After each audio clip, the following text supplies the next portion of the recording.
Fox Sports. We are Baltimore. We are Minnesota.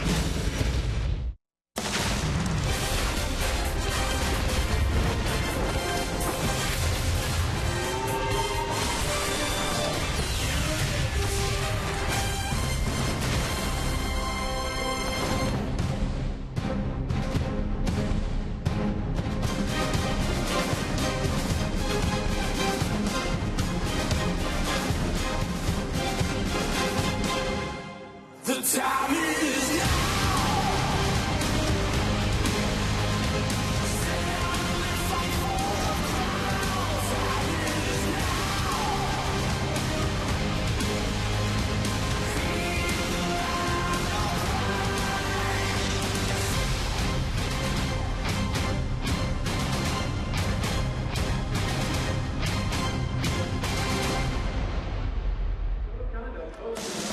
A throwback game last night that saw the Brewers take the opener 10-5. Downtown Minneapolis, a buzz. Fans from both Milwaukee and the Minnesota Twins supporting their club today. It's going to be a full building here at Target Field to watch game number 2 of the border battle. An intriguing pitching matchup. The supposed ace for the Brewers is Matt Garza, but he's 3-7 over his last 3 starts. 19 earned runs and 23 hits. Yikes. And the Major League debut as far as starting goes for J.R. Graham. Out of the bullpen and onto the mound. Molitor and the Twins looking for 4, 5, maybe 6 innings from the 25-year-old California native. Welcome inside Target Field. Summer has arrived in Minnesota. A sultry Saturday afternoon of baseball in front of us. And the story today, no doubt about it, J.R. Graham, his first Major League start. We asked him earlier today about the mentality and how different it is coming out of the bullpen, contrasting starting today. Not much difference than coming out of the bullpen. You're just trying to get people out and see how long I can go. But I know when I used to start, I used to think of it as 9 one-inning saves. I attacked hitters. That was my MO when I was going out there, and I just wanted to get as deep as I could in the game and give my team a chance to win. We'll see what Graham can give the Twins when we come back. We'll have Bert Blylev, our resident Hall of Famer, break down the Scouting Report on JR Stuff.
big money at Menards on all your home improvement needs. And by Dodge. Come discover great deals during the Dodge Drive and Discover event. It's a beautiful day for baseball at Target Field. Game 2 between the Twins and the Milwaukee Brewers, and the first major league start for J.R. Graham. He's been pretty good at times out of the bullpen. We'll see how he fares in the rotation. And it is gorgeous at Target Field. Glad you're with us for Game 2 between the Twins and the Brewers. Dick Bramer along with Bert Blyleven. The Twins have made a habit of winning series early in this season. 4 times this year they've lost the series opener, come back to win the next 2, and today they'll hand the ball to J.R. Graham. Yeah, what they want out of J.R. Graham is basically, you know, this is his first major league start, so he's going to be nervous. But the big thing for Graham is he's made 61 minor league starts. This is the big leagues, a little bit different, but attack the strike zone. Have fun here this afternoon and keep those stirrups up for your mother. She's going to be watching. She's going to be excited. So go out there and have a lot of fun in your first major league start. So glad that this border battle series had been put back to the weekends. Of course, in a few weeks we'll be in Milwaukee, but right now we're in Minneapolis, and it's Game 2 between the Brewers and the Twins.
I feel a responsibility for it. Being connected to the Twins organization as a player, as a coach, and now having an opportunity to manage is pretty special for me.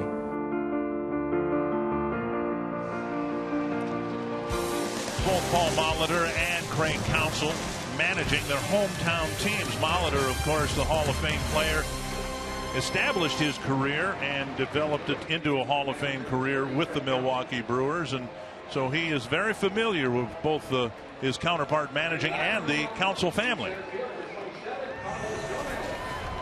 But he was around the field whenever he could be as a kid. You know, I don't know if he remembered, but, you know, Robin Yam, myself, Gantner, the guys that were around all the time, we kind of embraced him. And anytime he was around, he was, you know, a welcome guest out on the field. And Counsell managing one of his first major league games with an impressive win last night. The Brewers jumped on the Twins early last night, then came back late to pull out a 10-5 win. The Menards batting order for the Brewers in Game 2. Carlos Gomez, Jonathan Lucroy, Ryan Braun back in the lineup and back in right field. Adam Lind with a 6 RBI game, his 4th in his big league career last night. Aramis Ramirez, Gerardo Parra, Gene Segura, Shane Peterson, and Luis Sardinas And 25-year-old J.R. Graham making his first major league start. This is his 15th major league game.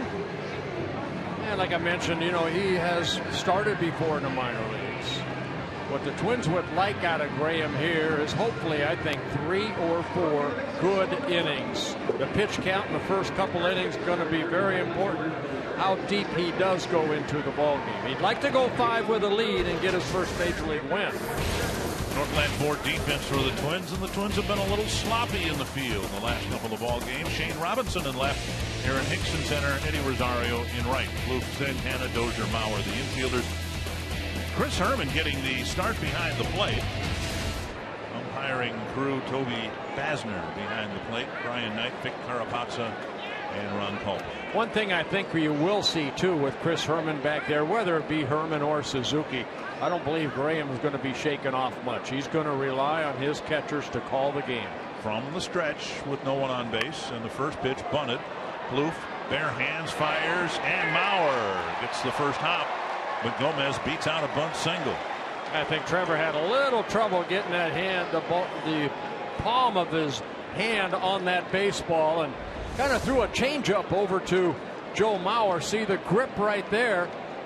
And the ball just didn't come out as quick. A little short hop to Joe Mauer, but Gomez beats it out. Well, Molitor thought about challenging, but instead will let play continue. Lucroy the batter. Gomez in his speed at first base. Brewers jumped on the Twins in last night's game. A leadoff home run by Segura on the third pitch of the game, and now on the first pitch today, Gomez gets a bunt single. 94 at the belt. Strike one to Lucroy. Lucroy also homered in the game last night. Yeah, Lucroy just coming off the disabled list, where he spent time on a disabled list with a broken left big toe back in late April, activated on June 1st. Big part of their offense last year when he hit .301 in 153 games. Fouled away, 2 strikes. Graham getting the start because of the postponement in Boston, forcing a doubleheader when the Twins with 5 starters needing a 6th suddenly. And so Graham, an internal candidate because he was on the roster, on the team. He has gotten 3 ground ball double plays. And Lucroy now in an 0-2 hole.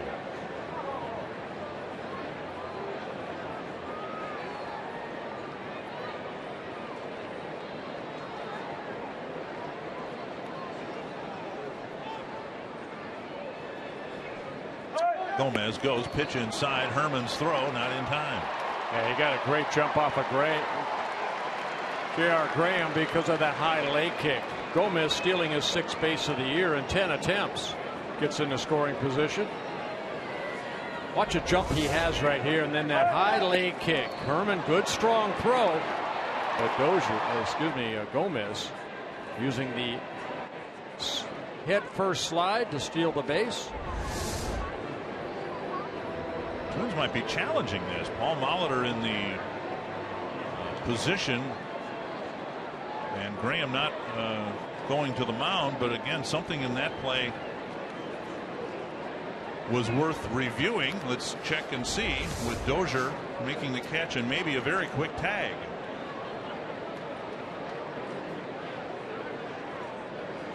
Getting him at the ankle, with Gomez just getting that left hand on the bag. Very close. 4 pitches and 2 near challenges for the Twins already. 1-2 to Lucroy. A liner to Dozier, and that'll be a double play. Gomez headed towards third. Dozier picked it off at his shoe tops, 2 down. Yeah, Gomez a mistake right there. He has to make sure that that ball is hit on the ground, and Lucroy hitting the ball sharply. But watch Gomez's reaction. He does not even follow the ball and see how high it is, and if Dozier's able to catch it in the air, which he was. So 2 quick outs. 5 pitches, 2 outs, bases empty, and here's Ryan Braun. Braun has had an ongoing thumb issue, and there are some who believe it may be an issue for him for the rest of his career. Several days ago, he went out to Los Angeles. Yeah, it's the right thumb.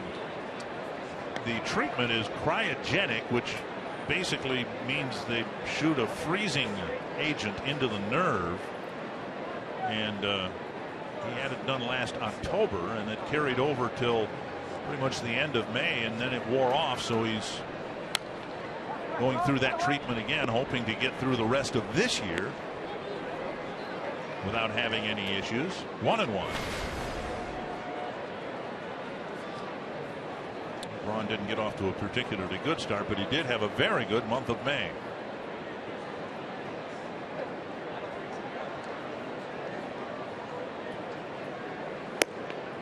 On the outside corner, Paul Molitor talked this morning about the aggressiveness of the Brewer batters, and we saw it in play last night with some aggressive swings early in counts. And therein was some hope for Graham to have some quick innings if he can command his pitches. Here's a ball hit to center, and Hicks goes back and gone off the facing of the batter's eye. Home run to center off the bat of Ryan Braun, and it's 1-0. Got a fastball away, and Braun very strong, hits his 13th home run of the year and puts the Brewers up. Well, they hit 3 home runs in last night's ball game. And here in the first inning with 2 outs, Braun hitting a solo home run. See where Herman wanted that ball inside, and the ball left out over the plate.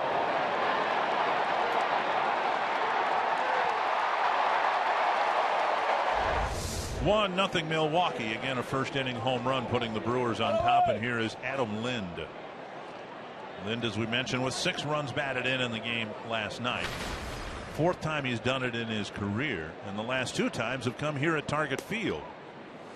Down and away, ball 1. Yeah, he has a career high 8 RBIs in 2009 when he was with the Toronto Blue Jays in Texas.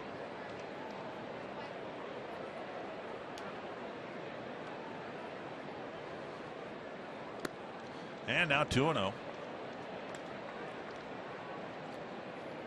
Graham was a starter for most of the year last year at the Mississippi, the Double-A affiliate for the Atlanta Braves. But his starts did not last very long. He had some arm issues middle of the season and then came back as a 1-inning at a time reliever. There's a strike on the outside corner, but he averaged just over 3 innings per start in his 19 starts last year, and threw a total of 71 1/3 innings. Even the year before, 2013, he had some shoulder problems. Swing and a miss. Good fastball there. It's an easy 96 mile an hour. Graham, 25 years old, 6 foot tall, about 195. Out of Livermore, California, in the Oakland area. 2-2. East of Oakland. Chopped to the only infielder on that side. It's Danny Santana, and that ends the first inning. Another Brewer solo home run to start the ball game.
were able to come back from 5-0 to tie it up.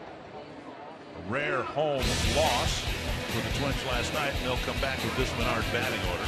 Brian Dozier, Shane Robinson, Joe Mauer, Trevor Plouffe, Torrey Hunter, Eddie Rosario, Chris Herman, Aaron Hicks, and Danny Santana. And they'll be facing former Twins #1 pick back in 2005 out of Fresno State, Matt Garza, 31 years old now, and is making his 11th start.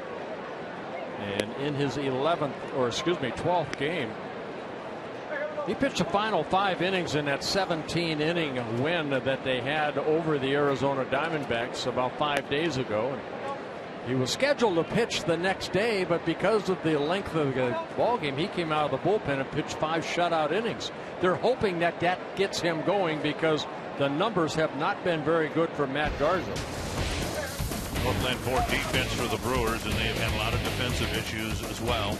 Hara in left, Gomez in center, Braun in right, Ramirez, Segura, Sardinas, and Lynn, the infielders, Lucroy behind the plate. One thing to keep in mind regarding Garza, he has a terrible time throwing to bases. And whether it's with runners on base or perhaps, say, a bunt here, and we'll see if the Twins, who are well aware of it, it was an issue for Garza when he was with the Twins in their system years ago. The ball squirted to right field. Braun coming in. First pitch is caught by the right fielder, 1 down. We'll see if, while Garza is out there, whether the Twins try to exploit a little weakness in his game. Yeah, it might be better from, say, Hicks or Santana or somebody like that with speed. Make him hurry his throw. Shane Robinson. Garza made 24 starts for the Twins back in 2006, 2007.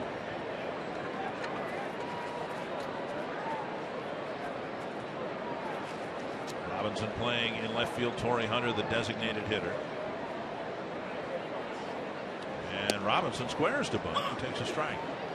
Ramirez at third base, pinching at the infield corner. Now Garza has all 4 pitches: fastball in the low 90s, slider, curveball, changeup. In his 2nd season with the Brewers. Chop foul, 2 strikes. Making his 4th career start against the Twins. 1 win, 1 loss. Very good. 1.77 ERA. He's made starts against the Twins when he was with the Rays, when he was with the Rangers, and then a start last year in Milwaukee against the Twins. Slow bouncer. Segura throws out Robinson, 2 down. And that'll bring up Mauer. Mauer clubbing a big 3-run home run to tie the game in the 5th inning. I like what Torrey Hunter said. Torrey said, "I had so much adrenaline, I almost passed out when Joe hit that big 3-run home run." Joe's never driven in 100 runs in a season, but he's on a pace to drive in 99 this year.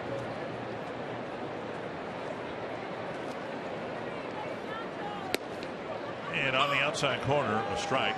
Mauer, in his MVP year of 2009, would have driven in 100 had he played a full year. Remember, he didn't play at all in April. Still drove in 96 runs. 1 strike. And again, a fastball stuck right on the outside corner, 0-2.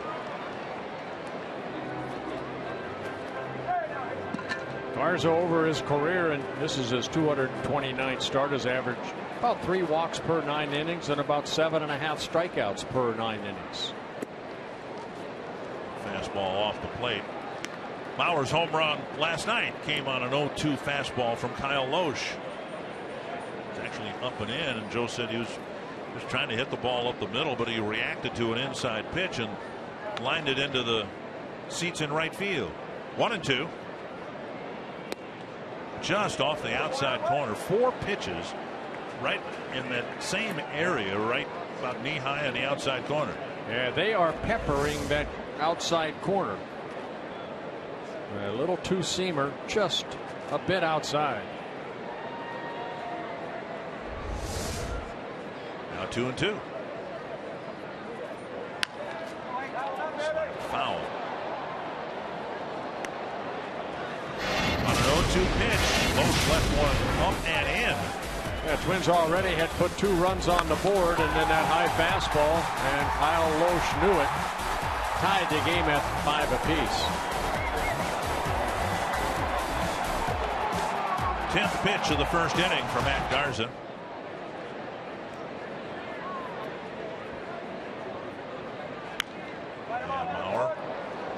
Looking for the ball out there. They're just going to stay out there. All pitches to Joe Mauer so far have been right there on the outer half of the plate. Look at the background. We've got a sellout crowd here, very close to it. See what Foxtrack says. All 6 pitches, outer half of the plate. I think they're all fastballs too, aren't they? Yep. And another one out there, and Mauer lifts it into the seats. Yeah, they got a little bit more of the plate, that one there. Joe fouled it off, so this will be the 8th pitch in this at bat.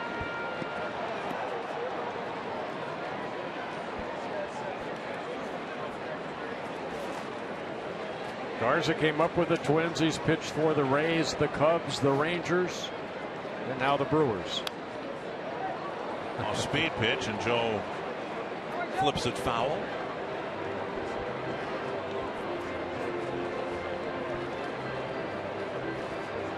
You think somewhere along the line you'd want to maybe bust him in just to maybe surprise him with that 2-seamer that comes back over the plate. But Lucroy, see where he sets up again outside. And a tapper to second. Sardinas has it. And Garza eventually finishes off Mauer for a 1-2-3 first.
Big league start coming out of the bullpen. We asked Paul Molitor about the transition. He said, you know what? He doesn't need to be perfect. He needs to go out there and just be who he is. Throw strikes, make them hit the ball to beat you, and be confident. He comes off 2 really good performances. Molitor noted back-to-back 3-inning stints where he got just 1 unearned run. He said the bullpen is ready to go and help him out. They've got a full staff out there ready to go, but he did say he'd love them to go 4 or 5 innings, guys, because of that long series with the doubleheader at Fenway Park. Yeah, thank you, Kevin. Paul said he thought everybody in the bullpen would be able to help out at least a little bit here tonight. Yeah, remember Ricky Nolasco went on to disable us. Tommy Malone pretty much took his start. Then the doubleheader. Strike 1 to Ramirez. Nolasco, by the way, had a cortisone shot in his injured right foot.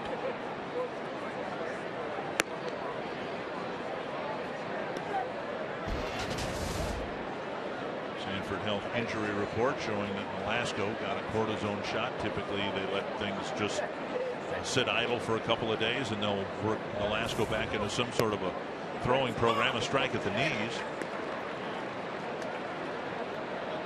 What they're trying to do is to get Nolasco back on the mound without requiring surgery. Apparently has a bone chip or something, some residue from an earlier injury. 1-2. 2-2. I just think the choice of Herman catching Graham was an interesting one. And no, Suzuki wasn't going to catch all 3 games. There's another day game tomorrow, and Suzuki caught last night. But you know, I think in its own way, a vote of confidence for Chris, who they've been impressed with in terms of how he calls the game, how he's able to separate the catching from the hitting, and he gets a strikeout of Ramirez on a breaking ball here in the second. There, Ramirez swinging at a pitch way out of the strike zone, but Graham gets himself balanced and then pushes off of that pitching rubber, keeping that left shoulder in to create some type of angle toward home plate. 1 down, and that'll bring up Parra. What most teams want from a backup catcher is somebody who can do a good job calling the game, shut down the running game, if not shut it down, at least limit it. And generally, backup catchers are asked to just hit a little bit. No one expects them to hit 280 with power or anything like that. And I think Herman fits that bill, and he's had some really impressive games behind the plate, including the game in Boston when he caught Trevor May. Takes a lot of pride in calling the game, setting up. You know, he gets low, gives you a good target. 1-1.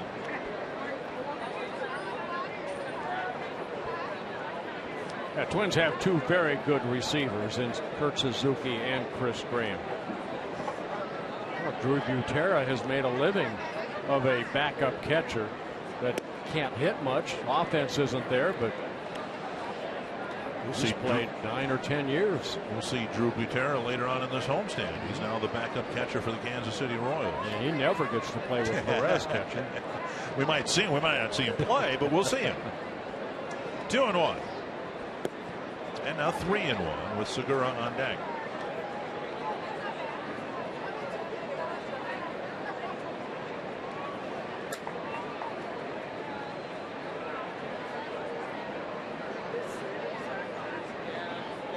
Parra getting traded over to the Brewers a couple of years ago from the Diamondbacks. Hard grounder, knocked down by Dozier. He recovers and throws him out 2 down. And that'll bring up Segura. Today's Cold Hard Facts brought to you by Clean Crisp Coors Light. And since April 24th, the Twins are 9-2-1 in series. And as we said before, they've won 4 series this year, where they've lost the opening game of a 3-game series and then come back to win the next 2. So that'll be the challenge ahead of them here today and tomorrow.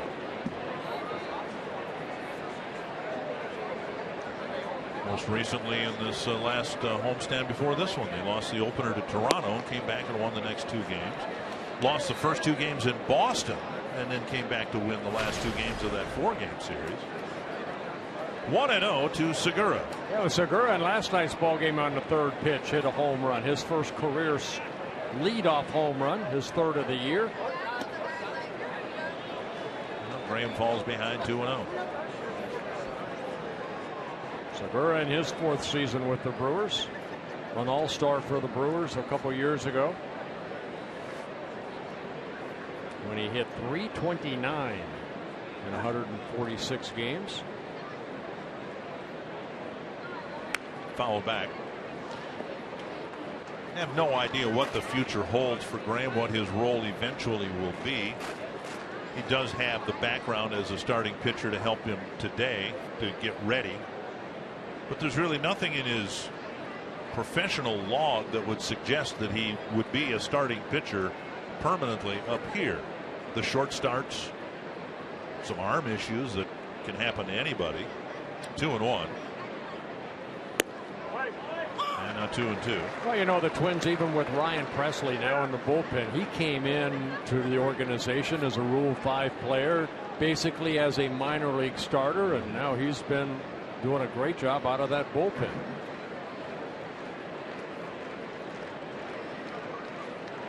Two. Breaking ball Dozier backhands, fires on the run. Mauer can't handle it. Segura will reach. Yeah, Brian Knight called him out. He should be out. Brian Knight's going to get the umpires together here. Good heavens, Mauer never caught the ball. Yeah. Let's take a look. Look at Brian Knight right there. Called him out. Huh. Yeah. Maybe he said, hey, I just made a mistake. Segura reaches. The inning continues. Believe it or not, umpires sometimes do make mistakes. Really? But you know what? I mean, a lot of class with Brian Knight. He got it all together. They give him a base hit, infield base hit for Segura. Third hit for the Brewers, a bunt single, the home run, now an infield hit, and here's Shane Peterson. Starting pitchers make mistakes from time to time. Yes, they do. We all do, no matter what you do. It's what you do after them.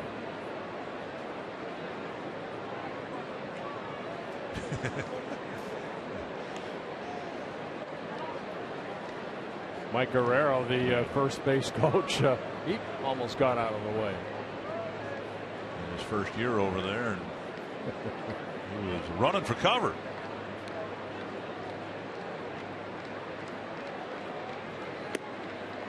Outside a ball.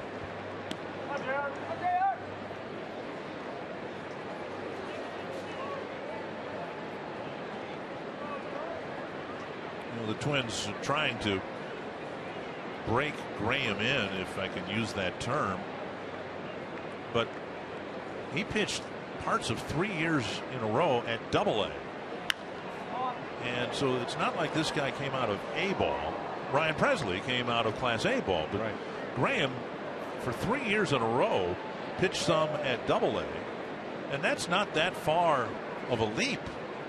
He did not have a good year last year. The length of his starts and his ERA would attest to that, but still, it was at Double-A. Yeah, there's a lot of pitchers that never played Triple-A ball. They came from the Double-A right to the big leagues levels. I think of one right now. Chuck Finley had a great career. Never played Triple-A baseball. 1-1 to Peterson, and now 2-1.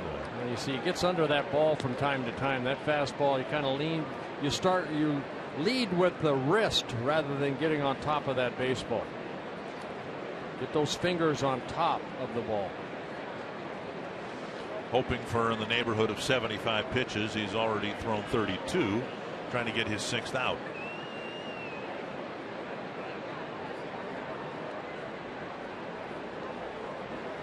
Fouled back. But you see a lot of that. You brought up an interesting description of his velocity. An easy 95. He doesn't give the impression of being a max effort guy on every pitch. It seems to come out of his hand easily and still have a lot of zip on it. Right. But when he does get under it, has a tendency to stay up in the zone, and that's not a good pitch. You need to create that downward angle. No matter if you're 6'5" like Gibson or 6 foot like Graham.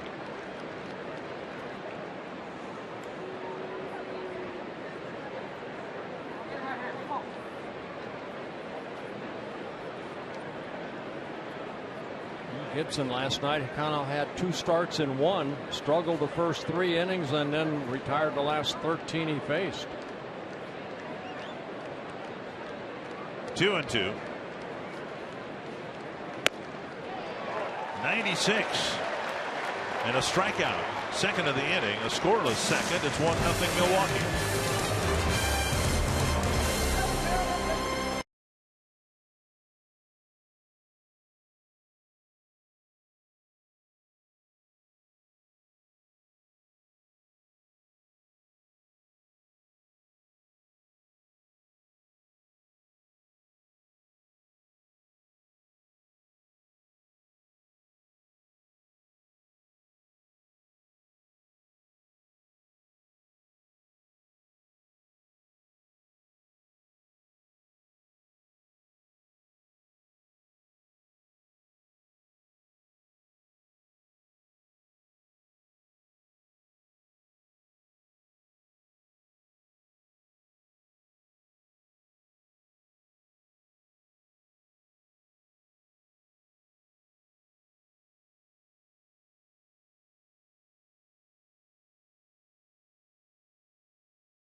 Garza with the slider strikes it out. Early 1-0 lead for Matt Garza in his return to Minnesota.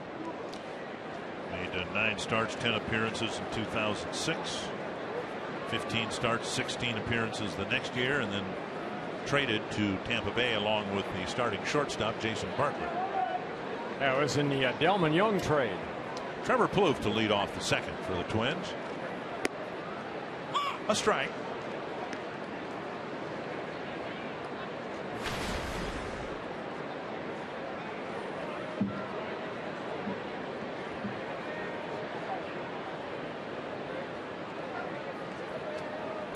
Snap bat. Pop up to short center. Back to make the catch. Sardinas one away. That'll bring up Torrey Hunter. Come down for your lows. Never stop improving. Matt Garza, 2 years with the Twins, 8-13, an ERA of about 4.5. And since then, essentially a 500 pitcher, but a much better ERA. Yeah, very good earned run average. Again today, making his 229th major league start. 233rd game, 4 relief appearances, 78 wins, 82 losses in his career, 10 complete games, 4 shutouts. Torrey Hunter, the batter. He, like Plouffe, 8 home runs on the year.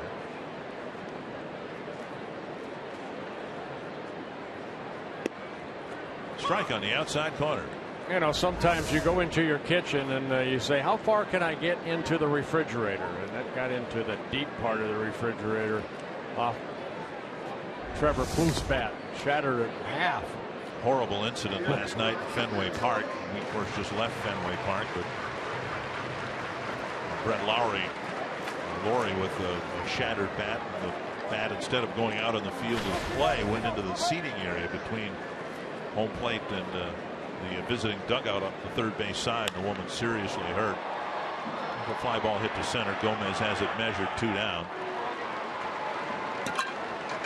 And people at Fenway were just aghast at the situation. It was terrible. And John Farrell sympathetically, of course, said, you know, people need to pay attention at Fenway when the seats are so close. But in reality, the seats are so much closer here, most of them around home plate or in most ballparks, than Fenway. Fenway, they're field level seats, but they're distanced from home plate more there than in some other ballparks. Anytime a bat is shattered and it goes into the stands, it's like a weapon that's is thrown at somebody. So our prayers are with the young lady. Hopefully she recovers quickly. 5 up, 5 down. Rosario flipping one foul over the Brewer dugout.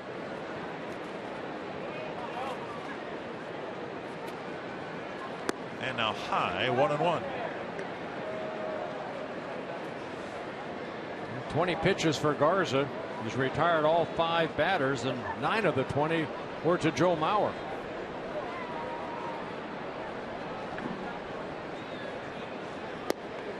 Down low, and it's 2-1.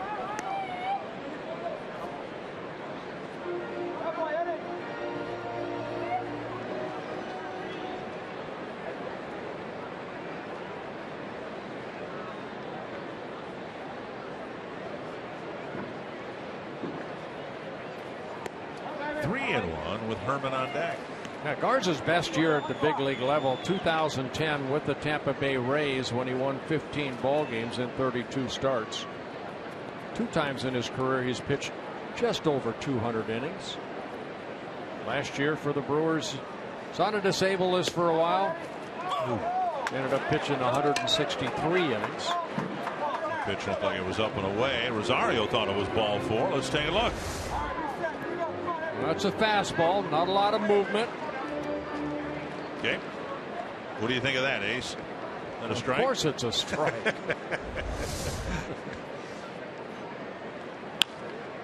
On the left field line, it'll be chased by Parra. Across the line, he makes the catch, and it's another 1-2-3 inning for Matt Garza.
Breakfast, unique and a wonderful variety of bed and breakfasts. It's just right for your travel needs. Visit exploreminnesota.com and discover a world that's only in Minnesota. Share and tag your Minnesota experiences with #OnlyInMN. Now, you've stayed in bed and breakfast before. Yes. Mm-hmm. I'm going to start a new thing. Breakfast in beds, where the guests come, they stay in the bed, and you actually bring them breakfast in bed so they don't even have to get out of bed. Wouldn't that be a nice... I'm sure you probably do that on the road anyway, don't you? No. No? Never had room service? I've had it in all the years I've traveled. This is the truth now. In all the years that I've traveled, I've had room service once and didn't like it. I don't believe you. That's true. Why? Are you a big room service guy? No, not really, but you know, once in a while. Yeah, I like room service. Fly ball to left. Shane Robinson's there for the catch, one away. And that'll bring us to Carlos Gomez, who bunted on the first pitch of the game. What did you order that was so bad? The food was fine. I just didn't like the concept. You can travel to Target Field in style aboard the Fox Sports North Fan Express bus. This VIP experience is free for fans who purchase the Fan Express ticket package for select Twins home games. Visit foxsportsnorth.com. Click on the Fox Sports North Fan Express banner to ride. Wait a minute. You're sitting in your room all by yourself, maybe wanting to watch a program on TV, and you say, you know what? I'll order some room service, maybe a BLT or something, kick back and relax. You've never done that. One time, and I didn't like it. I don't like eating in my hotel room. I don't eat all by yourself. Well, you probably go out and eat by yourself. What's the difference? I don't eat in my bedroom at home. Why would I eat in my bedroom in a hotel? Good fastball in there on Gomez. You eat in bed? No, not really. No. Well, all right, there's my point. I sit on a chair next to the bed when they bring room service and watch my favorite program, whatever's on, and enjoy my meal. Okay. Then put my feet up, have a couple brewskis, and relax. Okay. 2 strikes. Next trip, I'm ordering you room service. As long as you pay for it, I don't care. A liner to right. And that ball's cut off in the gap by Rosario. Strong throw to the bag. Gomez has a bunt single. Now a line drive single to right field. Gomez, we talked about Pedroia, with the Boston Red Sox. I'm not going to put Gomez in that class yet, but he's a guy that brings a lot of energy with him. And we saw it in a Twins uniform, sometimes a little reckless like he did in the first inning, trying to do too much, taking off and not really following the ball, and ended up being the double play that Lucroy hit into. But he definitely loves to play the game, and he shows it. A lot of emotion. Lucroy hit a rocket to the shoe tops of Dozier. He caught it on the fly and then doubled off Gomez at second base. Gomez stole second in the first inning. And there's a strike on the outside corner. Just my impression.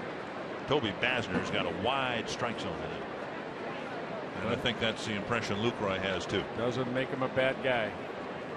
And Lucroy saying, okay, just give my pitchers that same pitch. 1 strike to Lucroy.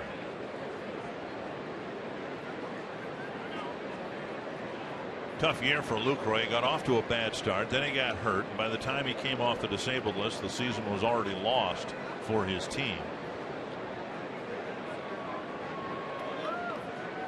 Well, managers changed. They still have a long way to go. 1 strike.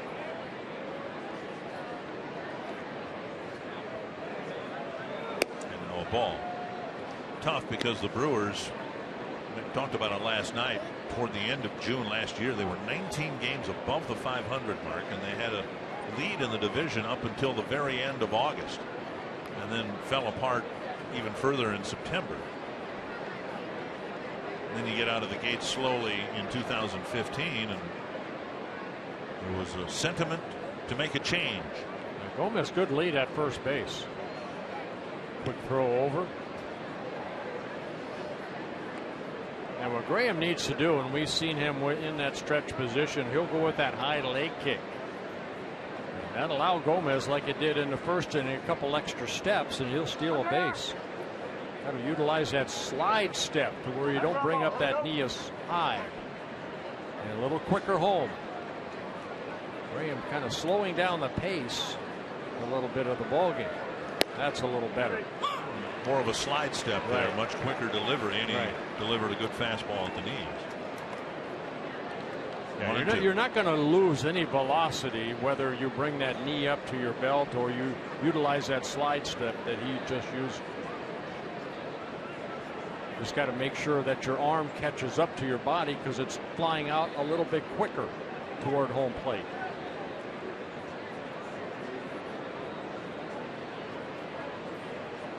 One and two to Lucroy.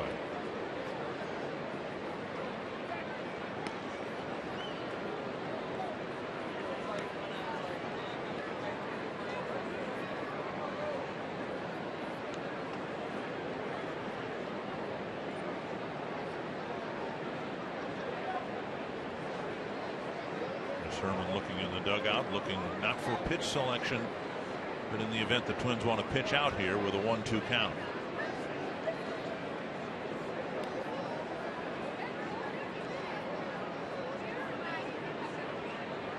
Or throw over, whatever the call might be from the dugout to try to control Gomez at first. Well, sometimes as a pitcher, you can almost see Graham worrying too much about Gomez right there. A quick trip to the mound by Chris Herman, the catcher.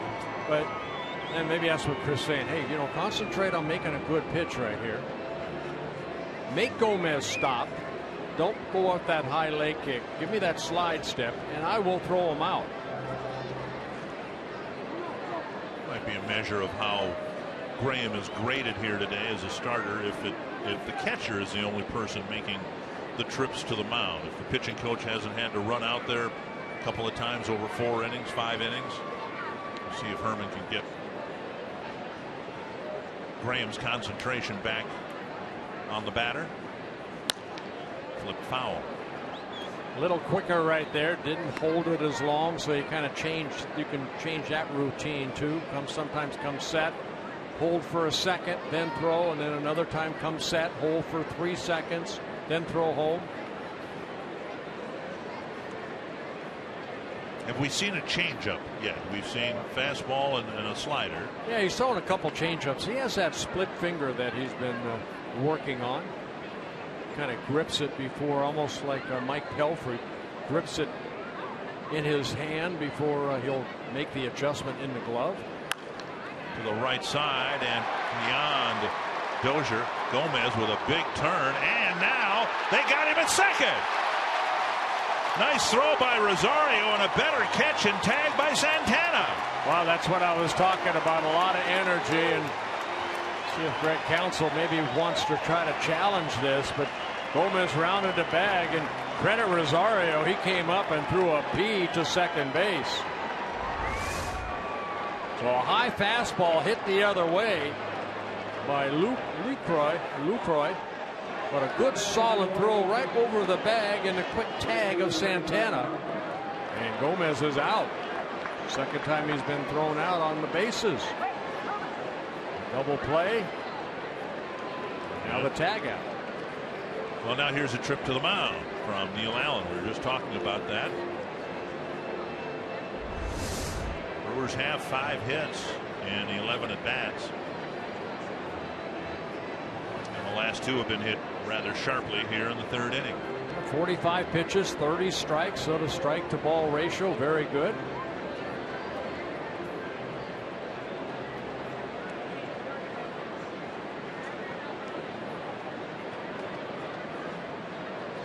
Brewers have lost 1 runner twice at second base.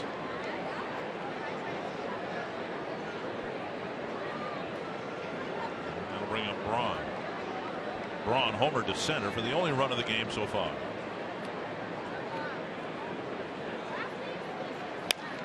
And he drops one into right field for a base hit. 3 straight hits for the Brewers here in the 3rd inning, with 2 away, and Adam Lynn coming to the plate. Yeah, on a slider right there, Braun just reaching out and hitting it off the end of the bat, but for another hit. Lind hit a bouncer to short. Twins had an infield shift on at the time. And now with runners at first and second, they can't shift, at least not to the extreme they did in the first inning.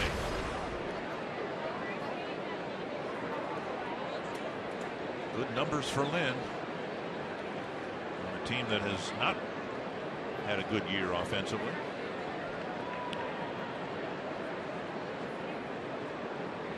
Santana shuffles toward the bag, and that gets Lucroy back to second base.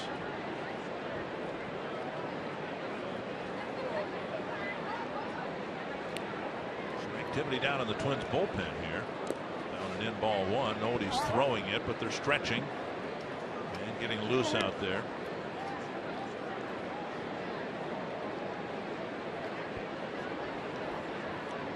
We're hoping for 4, maybe 5 innings.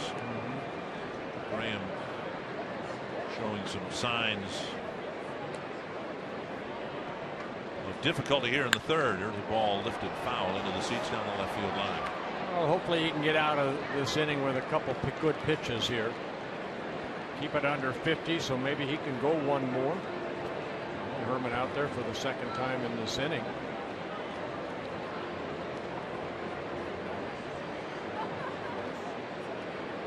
One and one.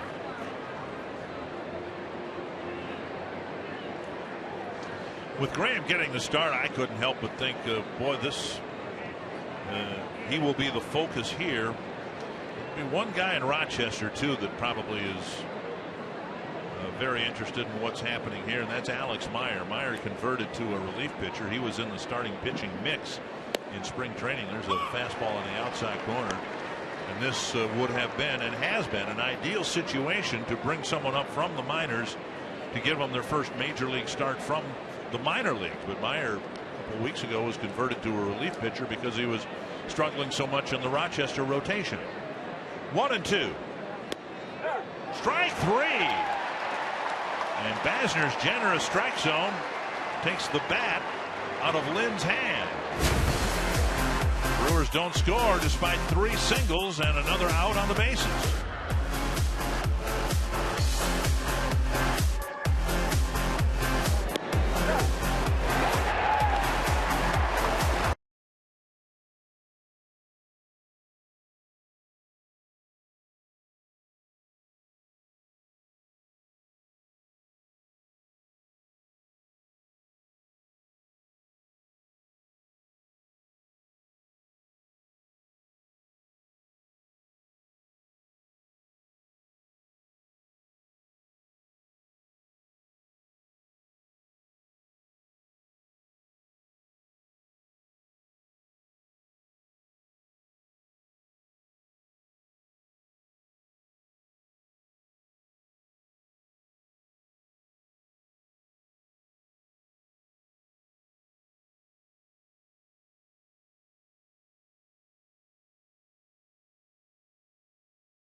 Baseball on Fox Sports North is presented by CenturyLink, your link to what's next.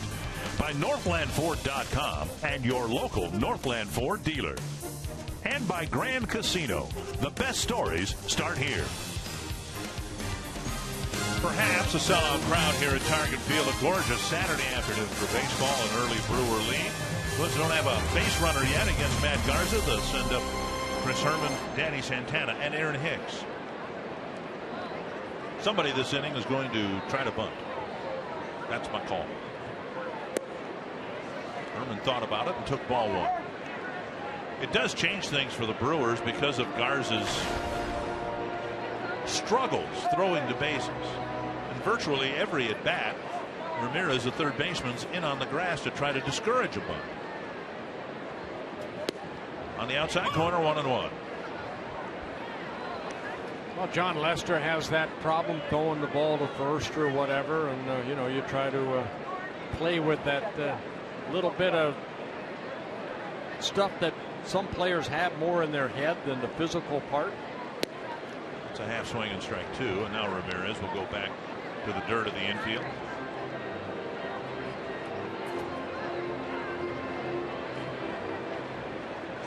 Six up, 6 down for Garza. They haven't gotten him into the stretch yet.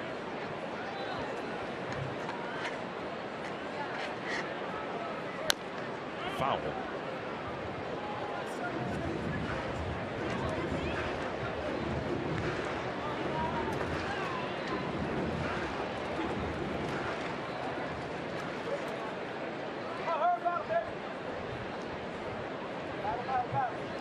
Garza really struggled in the rotation, had an encouraging outing out of the bullpen his last time out, and so far so good here today.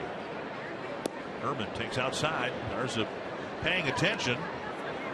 Look, if we got a wide strike zone, I'm going to try to exploit that. Well, the Brewers starters, we touched on it last night, combined they are 10-30 with an ERA over 5. And a lot of it isn't, there's a ball hit down that left field line, just books foul. Not missing that line by much. But when we talked about it, and they kind of have run into the problem that the Twins have had over the last 3 or 4 years. Take a look at his ball. How far does it go foul? About 3 feet. It's kind of like the inning that Loesch had last night. He'll throw 4 or 5 really good innings. All of a sudden, it's that multi-run inning, and that's been the problem for Garza too. He'll roll right along, and all of a sudden, here comes that inning that it's not 1 run or 2 runs. It's 3, 4, or 5 run inning. 2-2 again to Herman. High fastball got him. 1 down. Garza picks up his first strikeout. Join us June 19th on a Fireworks Friday as the Twins take on the Chicago Cubs, presented by Gillette Children's Specialty Healthcare. The first 10,000 fans will get a Paul Molitor bobblehead courtesy of select Heartland Chevy dealers. Go to twinsbaseball.com/tickets. Get your tickets today. Here's Aaron Hicks, bunted for a hit in the ball game last night, and there's Ramirez in on the grass already. Outside, ball 1. In Hicks and Santana, the Twins have maybe their 2 likeliest candidates to try to bunt for a hit. Down the middle of strike.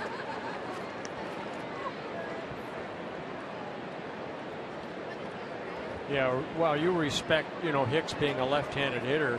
Ramirez is going to come in anyway. Not really protecting Garza, just protecting in case of the bunt. Now, normally with 2 strikes, he would move back, which he is now, playing a deeper third base. I bet you, though, for instance, in the Chris Herman at bat, there aren't going to be too many at bats this year where third baseman's in on the grass.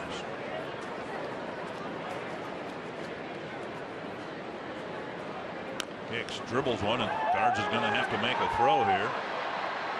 Just barely got him, and it didn't even look like he gripped the ball very well. Well, I knew with Hicks running, he'd have to get rid of it quickly. And he ends up getting down, fielding his position, grabbing the ball barehanded. You can almost see right there. Okay, now get a good grip. Throw it as hard as you can toward first base, and hopefully Linden catch it, and he did. On a kind of a swinging bunt. Play goes 1-3. And now Danny Santana with 2 down.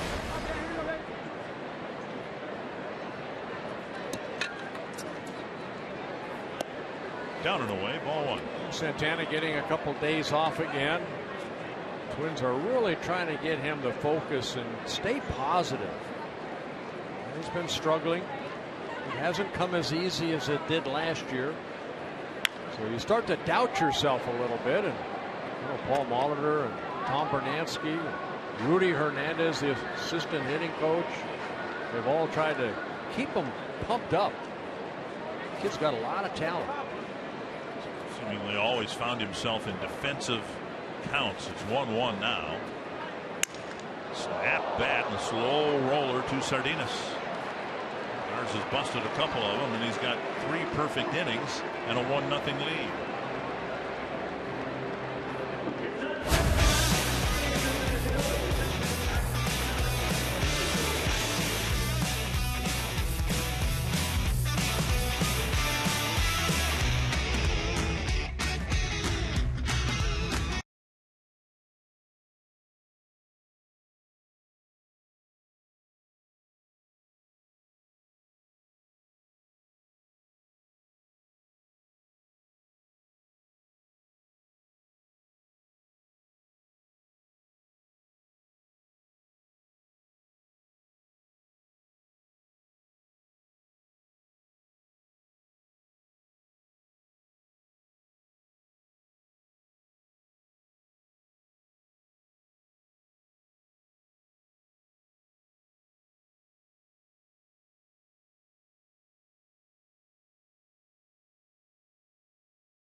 Only 6 hits of the game for Milwaukee. The only one that mattered, a home run by Ryan Braun. Ramos Ramirez will lead off the 4th against J.R. Graham. Driven foul. What you've seen of Graham stuff, can you project him as a major league starter, or do you think he would be better served in the bullpen? I think right now in the bullpen, just what I've seen, the fastball, yeah, he's got an overpowering fastball, lack of control at times, kind of not controlling his fastball as well.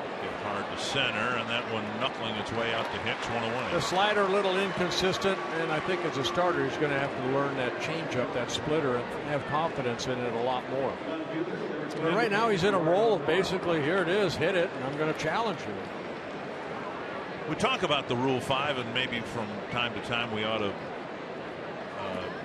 remind viewers, fans, what that means. A team drafts a player in the Rule 5 draft from an organization that didn't protect them, and then they have to stay on the major league club of the drafting team during the next season. If they don't want to do that, then they have to offer the player back, in this case it would be Graham, back to the Atlanta Braves for half of the drafting price of $50,000. So basically you're investing $25 grand on someone you have good reports on, good scouting reports, think highly enough of to keep on your major league roster. And in this day and age where player procurement, either through the draft or through free agency, is so expensive, that's almost a freebie. It really is a great way to bring some talent into your organization in terms of being an inexpensive one. 2 strikes. And normally, you know, the Rule 5 drafts are kids that are in single A, double A. Liner to Santana. There have been some very well hit outs here through 3 2/3 innings. But credit Graham, he's challenged a hitter. No walks, 3 strikeouts. Carsoup.com trivia question: who's the only Brewer player to hit 50 home runs in a season? And another cream puff of a question. Wow.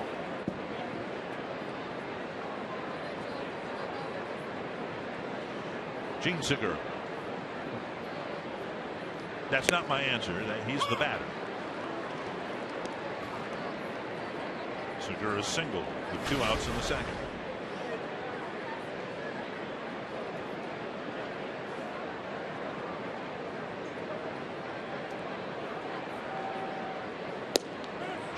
Jabs at it.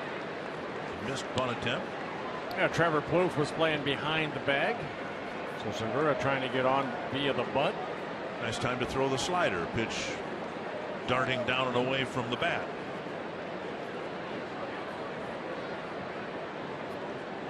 Oh, and 2. Quick inning right here. Quick out. Might get Graham out for the 5th. Sets up away. Graham looked like he was going to hit the target, and Segura got a piece of it. Well, again, you know, I said in my scouting report, attack, and he has 58 pitches, 42 strikes.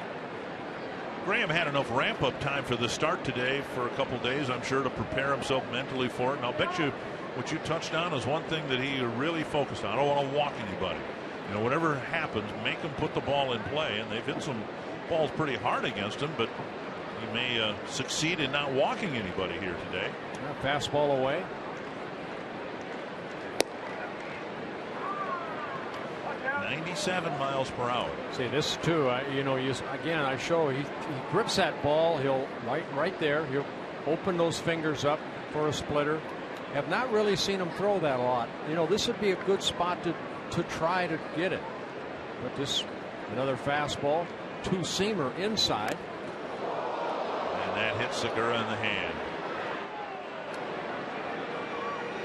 That ball had some movement. And Segura pulled away. Also got Chris Herman, looked like on the right hand. Segura's had some beatings that he's dealt with this year. That hit his bat. That did not hit Segura at all, I don't believe. I don't believe it did. What was it? Parra last night? I don't think that ball hit him. And now maybe off the back of the right hand. It's hard to tell. Let's take another look at this replay. Watch the rotation of the ball. That hit his bat. Either hit his bat or hit his elbow. Let's see. This might give us the best shot. No, but hit his bat. Hit his bat. And Segura, now he's getting all sorts of attention. And here comes Paul Molitor to call the Brewers on this apparent ruse here. Paul, they want to look at it. They want to review it. And Segura is going to end up, I think, with a lot of egg on his face. He's trying to sell this. He's got the trainer out, the coach out, but sure, on replay, it didn't look like it hit anything other than the barrel of his bat.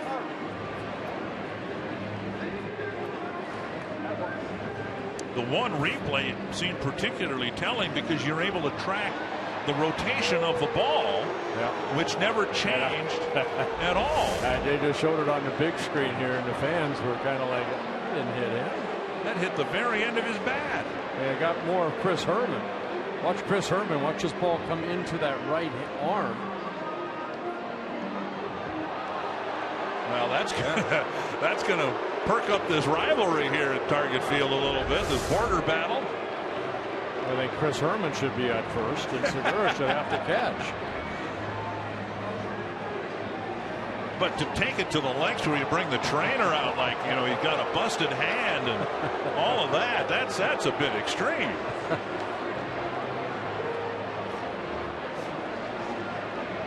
At least Segura has stopped 60 feet from home plate. He hasn't gone all the way to first. And it's a foul ball.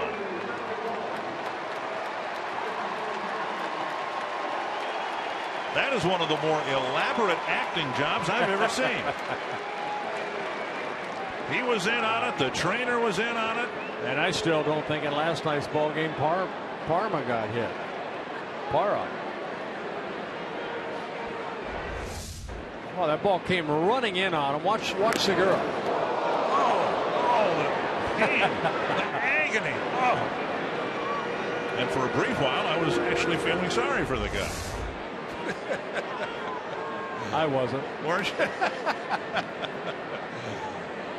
All right. 1-2. That's the first acting I've seen since the last Schwarzenegger movie I saw. Ooh.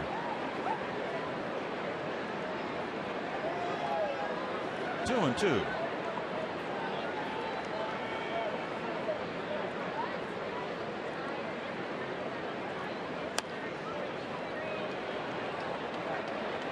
And a foul ball. Still 2-2.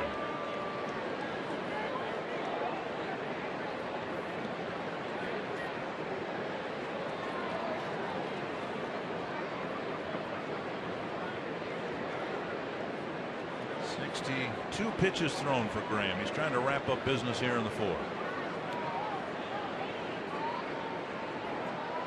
Breaking ball popped up. Dozier calling for it. And that is a good inning. A 1-2-3-4 for Graham.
Phenomenal play by Brian Dozier. We are Wisconsin. Gomez makes the catch. What a play.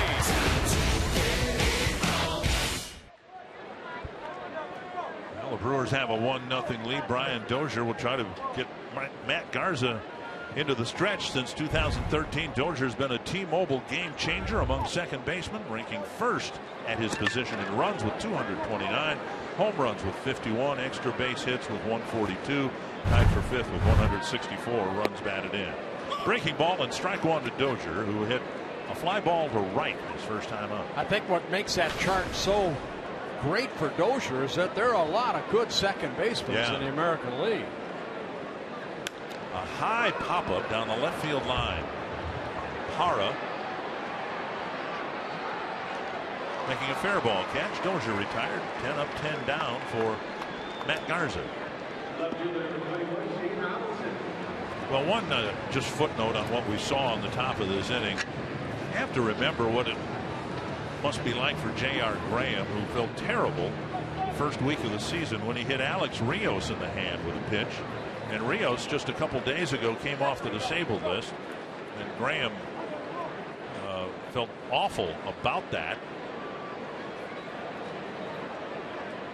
And then to have this whole thing play out. Here's a pop-up short left again. This time it's Segura, the shortstop, making the catch, out number 2. A nice running catch by Segura. Going a long way for that ball. A couple of quick outs here in the fourth, and now Garza will pitch to Mauer.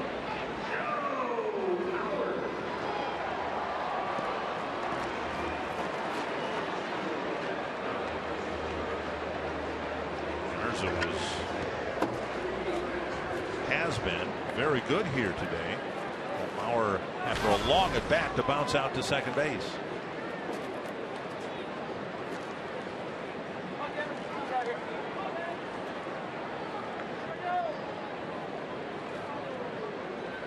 Up high, ball one. Toronto's beating Houston again, 5-1. Texas is shutting out Kansas City again, 4-0. Detroit lost in extra innings late last night, their 8th straight loss.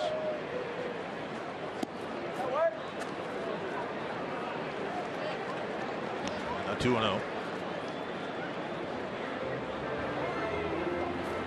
Exchange going on, I think, between Lucroy, the catcher, and Bob Basner, the home plate umpire. Ryan Presley getting loose down in the Twins pen. 2-0 to Mauer.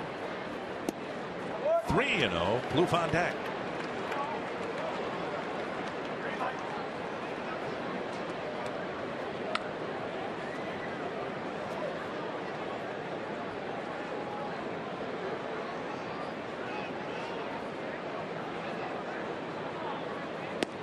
There's a fastball on the outside corner. They pretty much peppered Joe in his at-bats right in that spot, or at least they've tried to. Yeah, all 9 pitches in that first at-bat, middle of the plate away.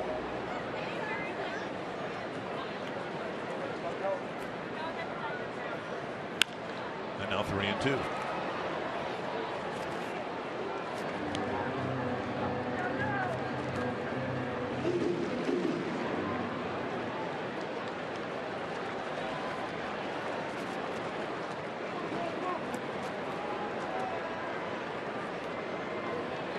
Full count to Mauer with 2 down in the Twins' 4th.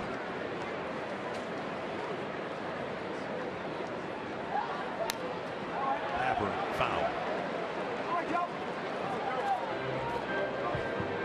Garza with his 5-inning relief appearance gave up just 3 hits, and as Bert mentioned before, got the win out of the bullpen. Joe, so far, this will be pitch number 16. For Matt Garza, this will be pitch number 48.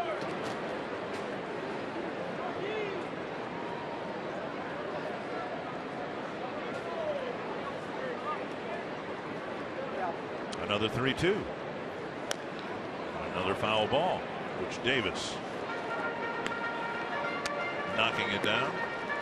I mentioned before, Garza 1-1 in 3 starts against the Twins. Very good 1.77 earned run average in those 3 starts, making his first start here at Target Field.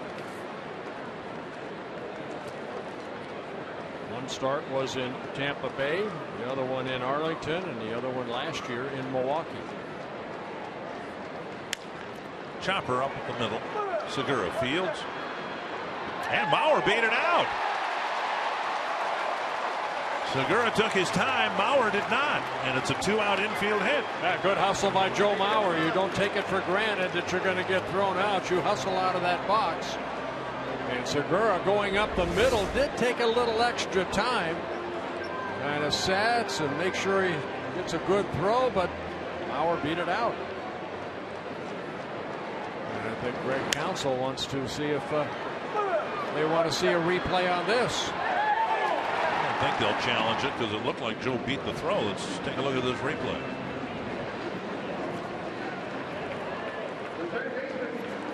Yep, they will play on. The first hit of the ball game for the Twins. Garza with 2 outs will pitch from the stretch to Plouffe.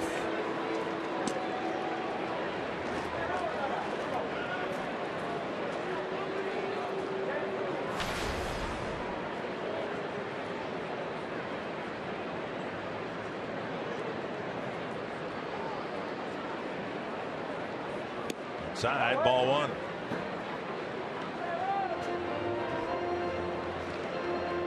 Plouffe with a pop-up to Sardinas at second base, his first time up.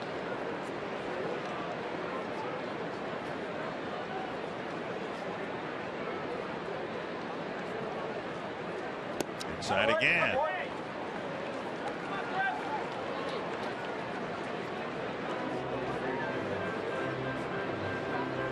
Trevor Plouffe with 8 home runs on the year, 7 of them hit here at Target Field. See what Garza gives him on 2-0. Give him a cookie. One right down the middle. Inside again, 3-0.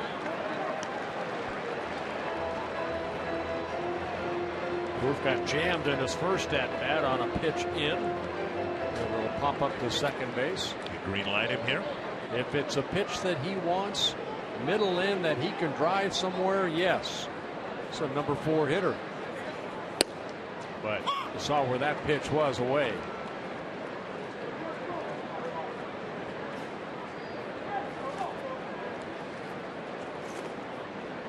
Give a hitter the green light, but it's still up to the hitter to decide whether to swing or not, depending on where the pitch is and to some extent how they're feeling at the plate these days. Garza's given up 10 home runs. On the outside corner again, 3-2. And with the full count, Bauer will leave early from first. Lind will play behind him.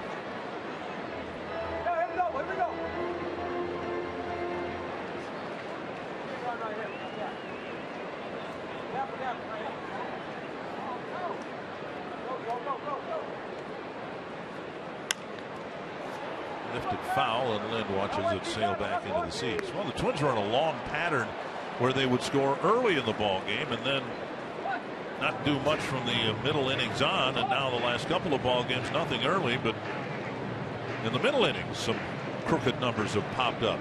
We'll see what Plouffe can get done here in the 4th inning.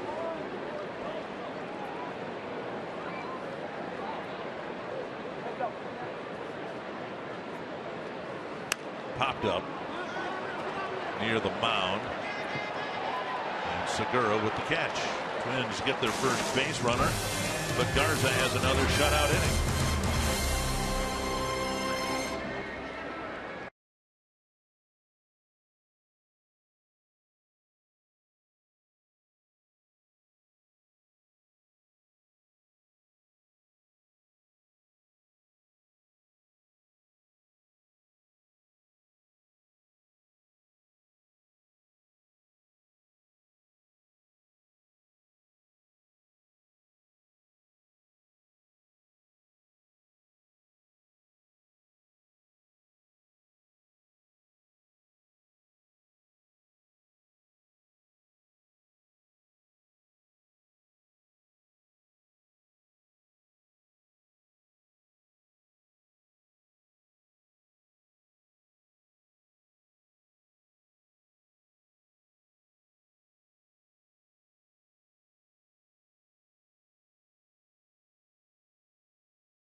Graham's first big league start, and he went 4 innings. Our Pepsi fans of the game enjoying pizza and a ball game. I thought J.R. Graham pitched very well. He struggled a little bit in that 3rd inning, able to get out of it, but 6 hits allowed, only 1 run, the home run by Braun. And it's a Rule 5 day. Graham a Rule 5 player. Now Ryan Presley, who was a Rule 5 player for the Twins in 2013, making his 16th relief appearance. Shane Peterson, Luis Sardinas, Carlos Gomez will face Presley. Low, ball 1. I can imagine there have been some conversations between Presley and Graham about what Presley went through, what Graham is going through.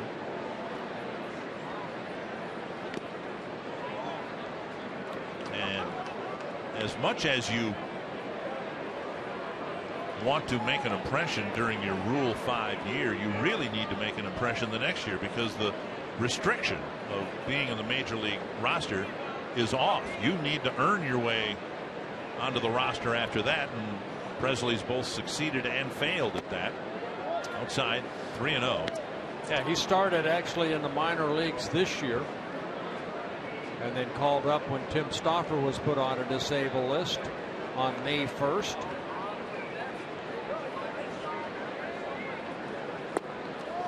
And Graham, who didn't walk anybody through 4 innings, sees his reliever walk the first man he faces on 4 pitches. That'll bring up Sardinas. Monday, don't miss Team USA's first game as they battle Australia on Fox Sports 1. Plus games all weekend long on Fox, Fox Sports 1, Fox Sports 2, all streaming live on Fox Sports Go. It's the World Cup, and it's on Fox. Here's Sardinas. Bluefin on the grass at third. You know, you asked me before, Dick, do I see Graham maybe as a future starter? And I said no, I see him as maybe a long guy out of the bullpen, come in, pick up some strikeouts. I see Presley as I thought maybe a starter when he got sent down last year in the minor leagues to get some starting, but the Twins organization like him where he's at, kind of a long man out of that bullpen. Right now, there isn't the need for a starting pitcher, at least a right-handed one in the organization. The Twins. But last year there was. Yes, and the year before that, and right. The year before that. There goes the runner. Great jump. Herman's throw right on the bag. Santana hangs on. A perfect throw by Chris Herman. Yeah, Peterson attempting to advance to second base. 84 minor league stolen bases for Peterson, so he's pretty quick. And looked like he got a pretty good jump right here, but Herman comes in. Man, perfect one-hop throw. Santana gets it on that one-hop and just goes right into the sliding Peterson. So nice throw by Chris Herman. And meanwhile, Presley's thrown 6 straight out of the zone. Yeah, a little one hopper. Just keep your glove right there. Close your glove. Apply the tag. Nice throw.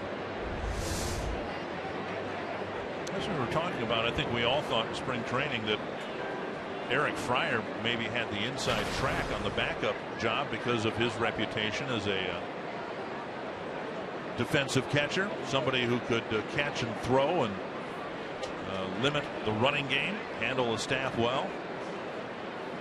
And he still can. It's just that Herman, I think what they liked is his flexibility to play so many other positions, which he did in spring training. He hasn't been needed yet here, but there is that.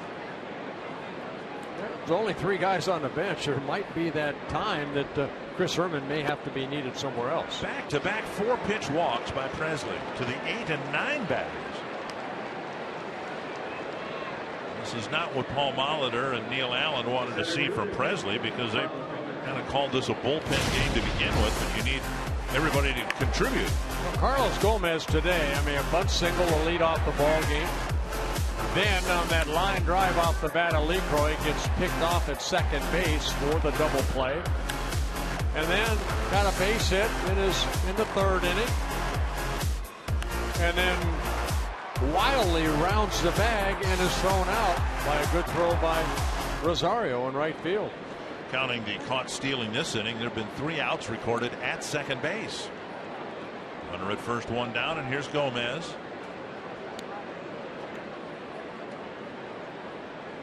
My goodness, Brian Presley's all over the place. 9 pitches, not 1 strike. But there's 1 out. Go figure.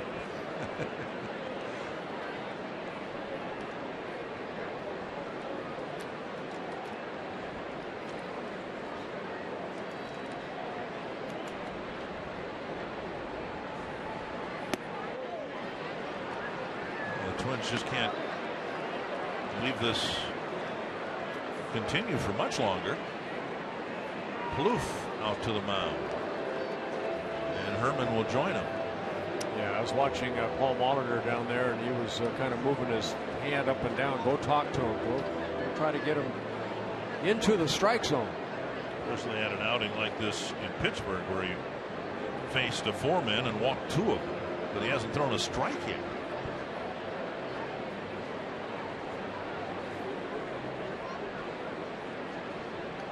What they would like Ryan to do, if he can find that strike zone, is get at least 2 or 3 innings in.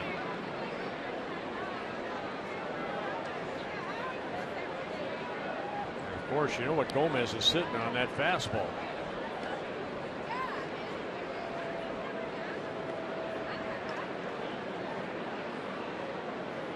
A lot of times you would think here he's thrown, 10 pitches out of the strike zone. Does Gomez take a pitch, make him throw a strike? I don't think Gomez does. 3-0. He's hurriedly getting Aaron Thompson loose out in the bullpen.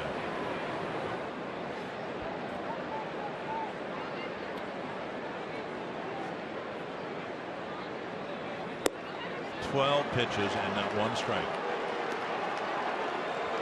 And that should bring out Neil Allen. Here he comes. That's Aaron Thompson. Gets some more throws in if needed.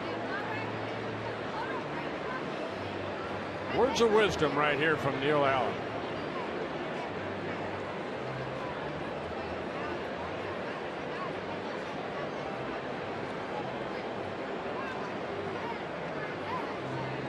Well, you really have to be the power of positive thinking as a coach. You can't do it yourself, so you have to relay that positive thought into that individual you're talking to, and Neil Allen very good at that. Had that 1 outing in Pittsburgh, but generally Presley's been a strike thrower. Just 6 walks in 16 innings, but did not even throw a strike to 3 batters. Lucroy, the batter. And the brutal unpredictability of this game. Presley could throw a strike here. Lucroy bounces into a 6-4-3 double play, and it'll be a scoreless inning. That's a good call. There's a strike. There you go. See, whatever Neil Allen said, it worked.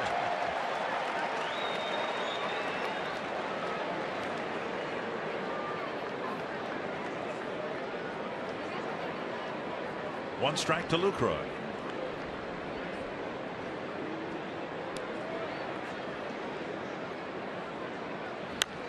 Two strikes.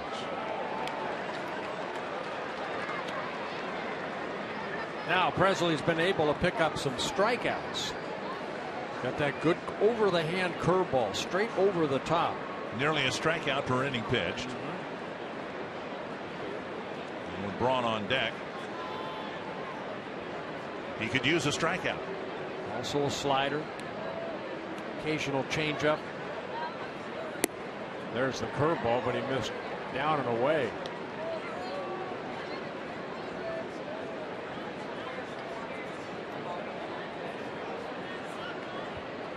One and two.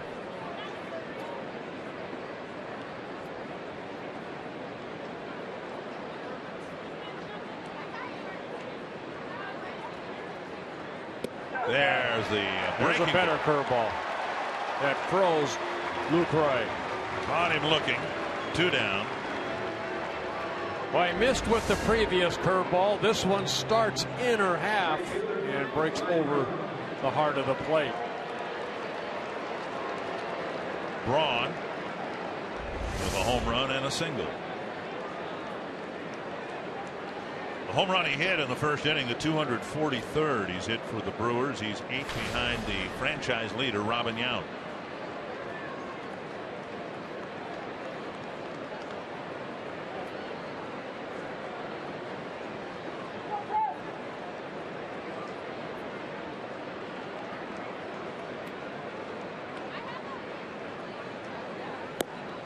Ball over a strike. Is that the slider or cutter? That's more the slider.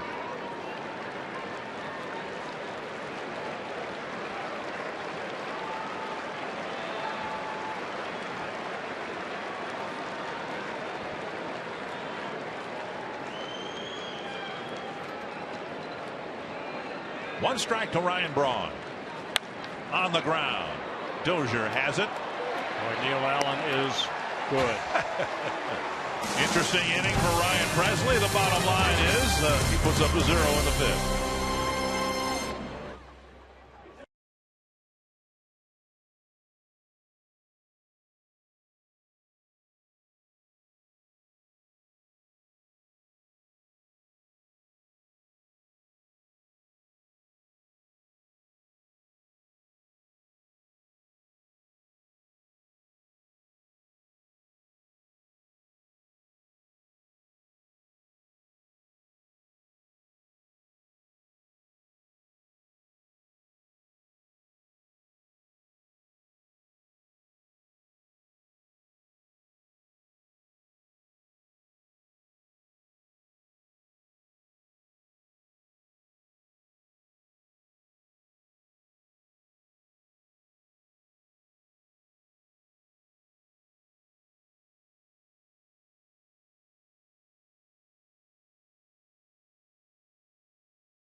In the middle of the state lottery winner circle, 100 scratch-off tickets from the Minnesota State Lottery, and why not? Marie from Painesville turns 90 today. What a great contingency she's got here. We've got some Brewer fans behind, but she's got the grandkids to run interference, and I know you watch, Bird, all those games when you're watching the games on TV today. You're part of the broadcast, and you're getting circled by a Hall of Famer on your birthday. What does that mean to you? That means, that's just wonderful. I waited so long for this, and here it is today. Save the best for number 90, and hopefully the Twins can come back and get you a win on the birthday and quiet down these yellow and blue clad fans behind you. That is awesome. The Twins are my favorite. You're getting circled right now, Bert. A lot of fun down here with the Brewers and Twins fans, and for Marie's 90th, this is quite an honor for her. Oh, it is. It is. Happy birthday to you, young lady. And good to have all her loved ones around her. Painesville in central Minnesota, a little bit north of Grove City. North and east of New London. Torrey Hunter takes strike one.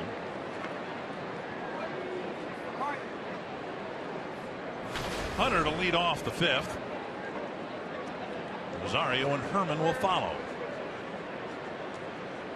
Up and in.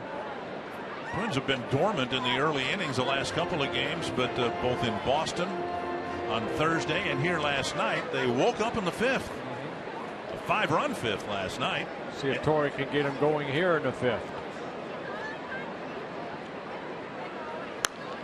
Hunter hit a 3-run home run in the 5th inning at Fenway Park on Thursday. Mauer hit a 3-run home run in the 5th last night.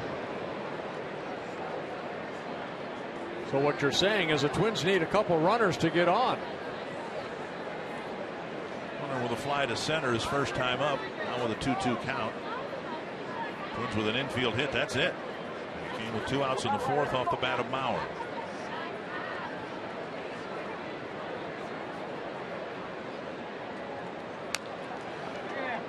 In a way, this game kind of following the same script as that final game in Boston, because the Red Sox did have a 4-0 lead, but they could easily have had many more runs. Tommy Malone stranded a lot of runners early in the ball game that he started. Well, they kind of ran themselves out of some innings.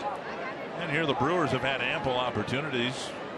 Presley walking the first 3 men he faces in the top of this inning. They've had 6 hits, and yet the only run they have is on a home run.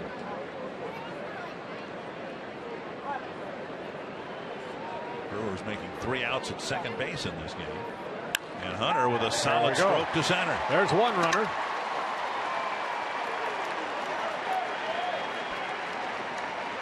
And the leadoff man is on.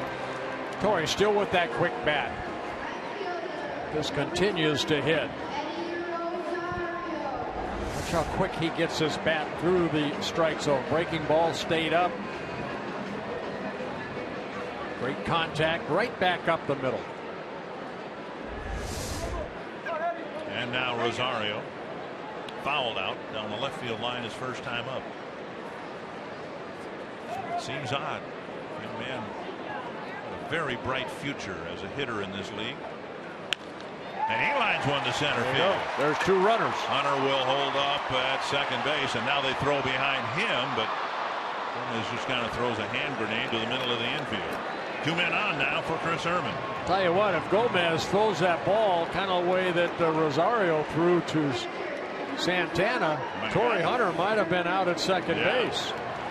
Because Torrey took a big turn. I think Gomez was winding up to throw to third and then had to adjust his sights a little bit. Rosario on a 2-seamer that stayed up, taking it right back up the middle. And now Herman, who went down swinging his first time up. Watch Gomez come up right here. Torrey hustling through the bag. And then, yeah, you're right. He readjusted his throw and threw it high. Tying run at second, nobody out. Twins trying to ambush Garza in the 5th.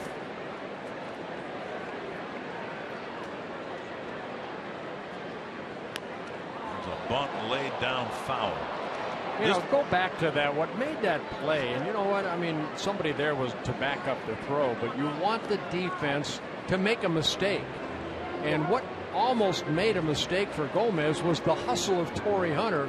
Made it look like he was going to go to third, made Gomez redirect his throw, and luckily somebody was there to back up that wild throw. You see Garza right there, you see LeCroy, and they were able to keep it, you know, from maybe going into the dugout. Herman tried to bunt. Squaring early. There's forced Garza to make a play, and he can't do it. It's been a chronic problem for Garza throughout his professional career. He's got the yips when it comes to throwing to the bases.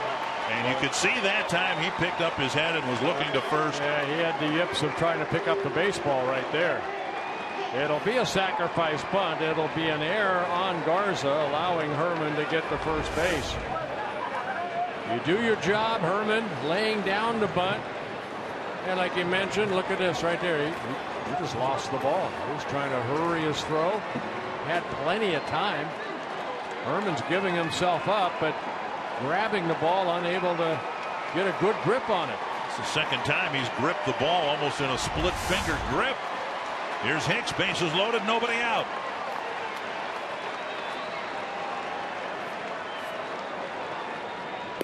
Down and away, ball 1. Well, time for Hicks to pick up an RBI. He has only 2, and those 2 came on that home run he hit.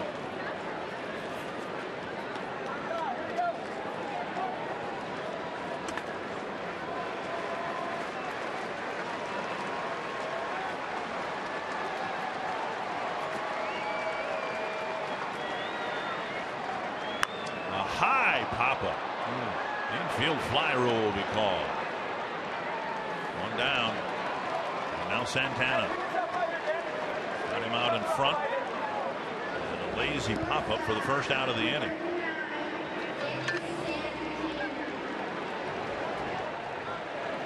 The Twins need to pick me up from Santana here.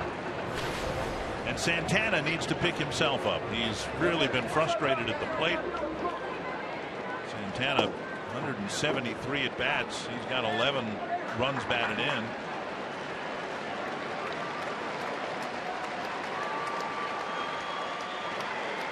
Middle infielders playing at double play depth. Corner infielders playing up. Tough guy to double up. Need good contact here, as you mentioned. Fox Tracks presented by Dodge. And that's flared foul into the seats. 1 strike.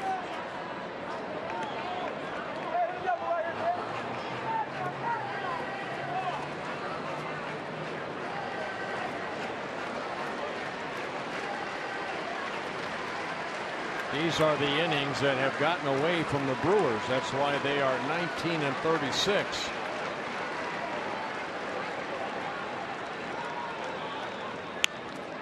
And 2 strikes. Last year, 405 at bats, and Santana was an extra base hitting machine. 41 extra base hits. Now 173 at bats and only 10 extra base hits, 7 doubles, 3 triples. Be thrilled right now, I think, to get a fly ball to the outfield to get Hunter in from third, get the game tied, and move on from there. Let's see what Garza thinks his strikeout pitch is. He has only 1 strikeout. Santana has struck out 47 times in 173 at bats.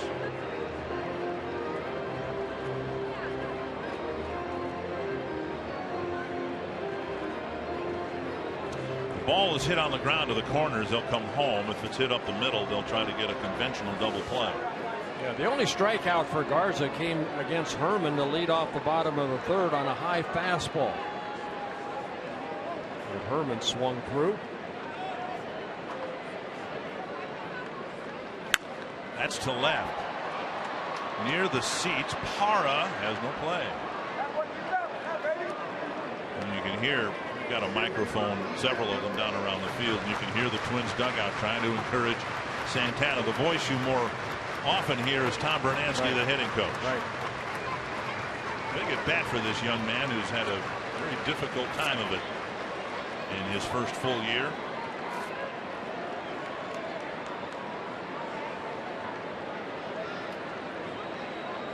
Oh, and 2. Down and away. Good take right there by Santana. Twins entered play today 4th in the American League in runs scored, despite Santana's struggles and the demotion after the struggles of Kenny Vargas. 1 and 2. Got a piece.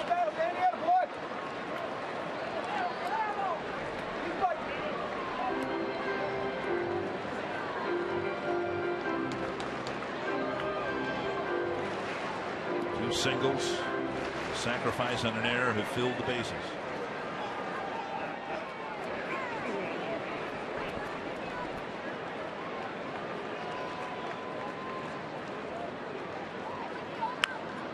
Waited on the breaking ball and got a piece. Yeah, I think he'd like to have that one back. That was a hanger that he fouled off. That curveball stayed up.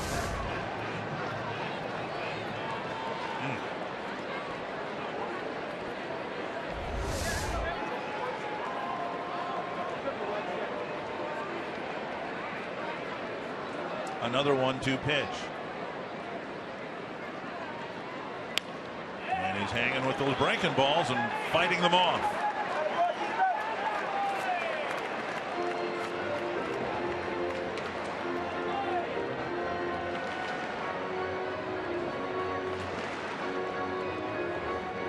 Hunter the tying run at third. Pitch number 75 for Garza.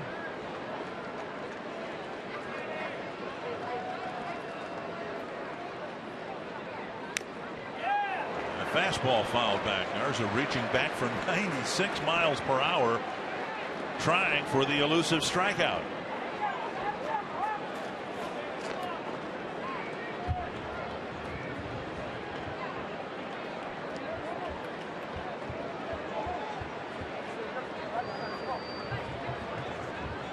Another 1-2 pitch to Danny Santana. Chopped off the plate, foul.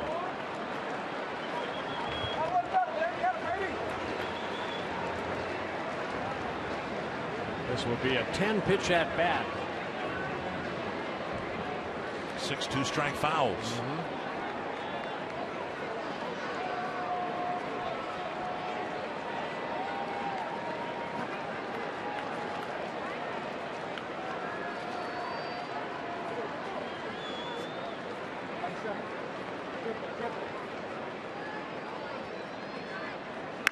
On the ground, out at second. Santana hits into a double play, and the Twins come up empty-handed in the 5th.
College of St. Benedict and St. John's University by attending CSB SJU night at Target Field June 17th. Find out how to see the game. Receive a limited edition red and white Twins cap.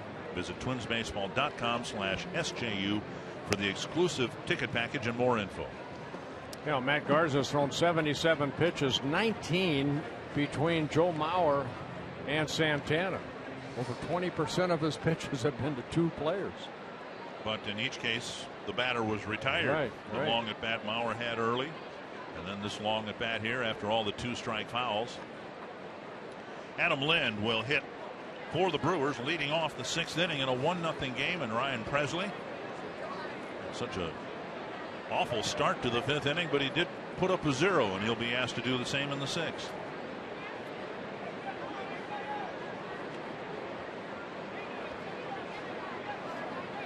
Outside, ball 1. Yeah, 18 pitches in the 5th inning for Presley, only 5 of them for strikes, but no runs allowed.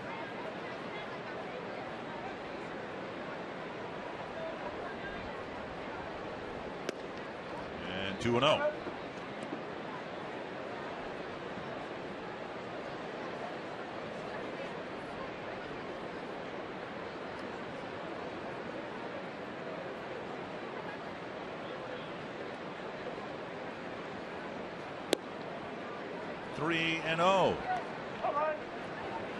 Well, worked last inning. Let's not try it again this inning.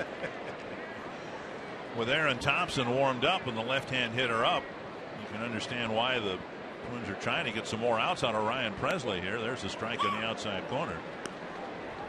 But he needs to do his part, throw it over the plate. Twins trying to get through this game, knowing they weren't going to get 5 innings, very likely, from their starting pitcher, J.R. Graham. This ball looped to left, and one hop by Shane Robinson. It's a leadoff single. Tonight on Fox Sports Live, they've got all the news from the world of sports, including a preview of Game 2 of the NBA Finals without Kyrie Irving, reaction to Game 2 of the NHL Stanley Cup Finals, and all your coverage of the race to the Triple Crown at the Belmont Stakes. Fox Sports Live is tonight on Fox Sports 1, streaming live on Fox Sports Go. American Pharoah, the prohibitive favorite in the Belmont Stakes today. Good hitting right there by Adam Lind.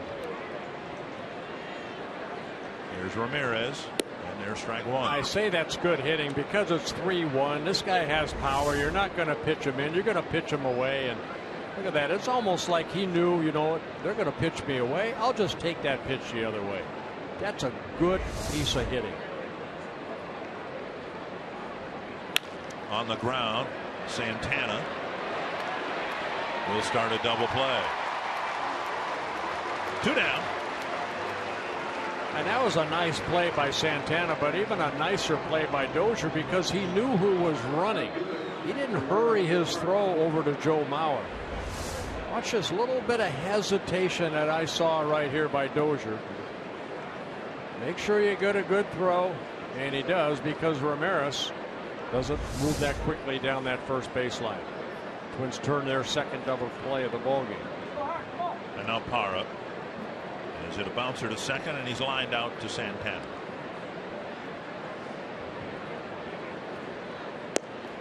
Strike on the outside corner.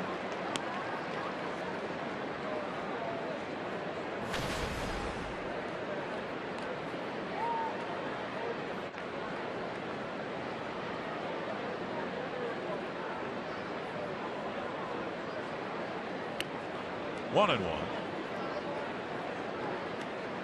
Two teams will face each other again in Milwaukee later this month. 3 weekends from now.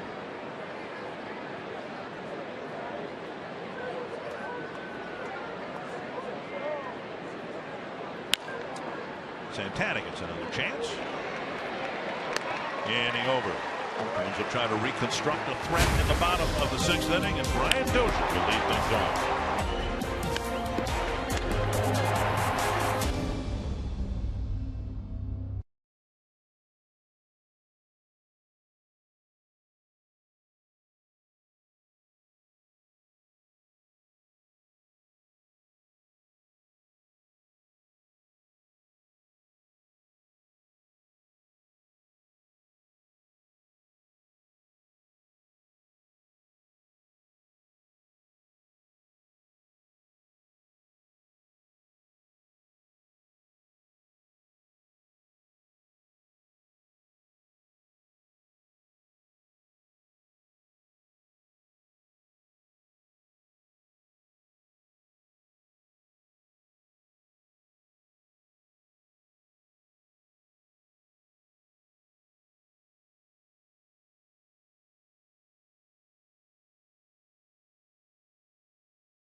Toyota takes you. Test drive one at your local Toyota dealer. Toyota, let's go places. And by Sanford Orthopedics and Sports Medicine, for the everyday competitor in all of us. A 1-0 ball game. He's had a great threat in the bottom of the fifth. Didn't get anything done. We'll see what Dozier and company can do in the sixth, facing Matt Garza. Dozier with a couple of flies, one to right, one to left.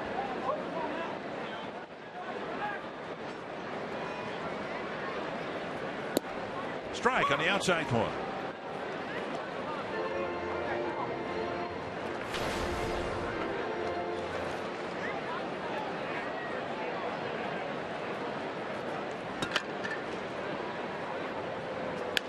Down the line, hooking.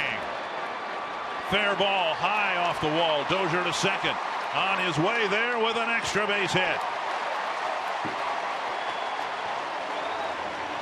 Well, Parra couldn't have played it any better, playing it off that carom of the wall, but Dozier a hustle double, his 18th double of the year, leading off here at the bottom of the sixth.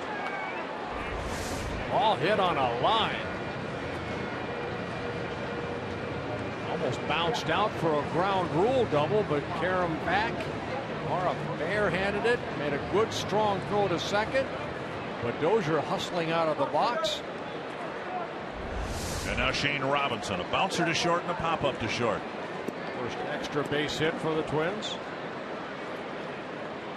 Fourth hit overall. Robinson squares. Taking a strike. Yeah, and you wonder. Why not try to bunt it again over toward first baseline? Well, you wonder whether any of this is because of Garza's history.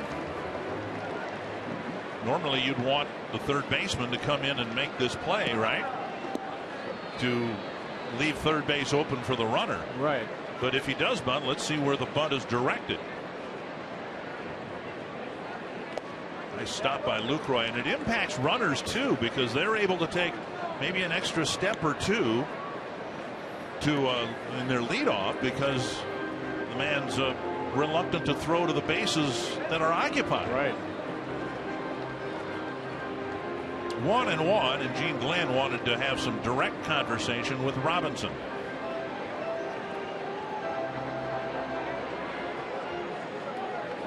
Glenn very likely got some sort of signal from Paul Molitor about what he wanted to do. Maybe calling the bunt off here.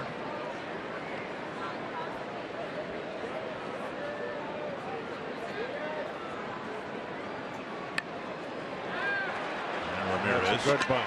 Scoops it up, and a sacrifice to the third baseman. Dozier with a big turn at third. And the Twins have the tying run there now for Mauer. Yeah, second sacrifice bunt for the Twins on today. Herman last inning here. Robinson. Perfect bunt, advancing Dozier, the tying run. Just 90 feet away. Robinson directing the bunt toward the third baseman. Infield in now for Mauer. He hit a chopper over the mound and beat out an infield hit, the first Twins hit, with 2 outs on the fourth. Brewers not conceding the tying run here.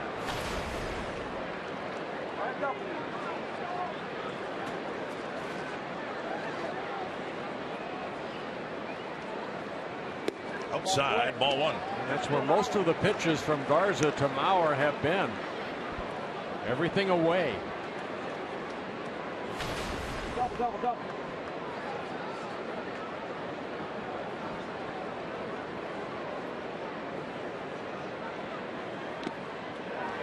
by Lucroy. 2 bases are open and a right-handed batter on deck. So whether Mauer gets anything to swing at is yet to be known.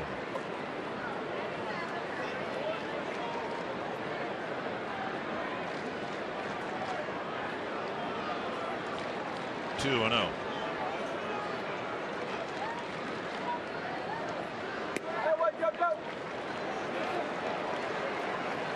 Luke very likely will have an opportunity with runners at first and third. Lucroy kind of looking in the dugout. They're going to go ahead and throw this fourth pitch to Joe. And I bet it's going to be away. And it hit the corner. Away. Let's go double there. Driving the go ahead. Bauer hasn't had anything on the inner half of the plate.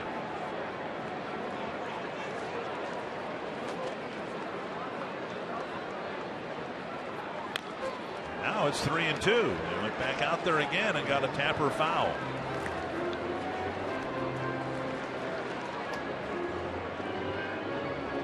Garza trying to pitch his way out of a second jam in as many innings.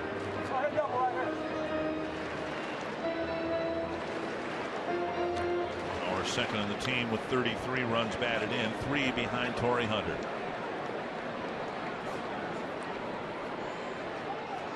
Three and 2 to Mauer.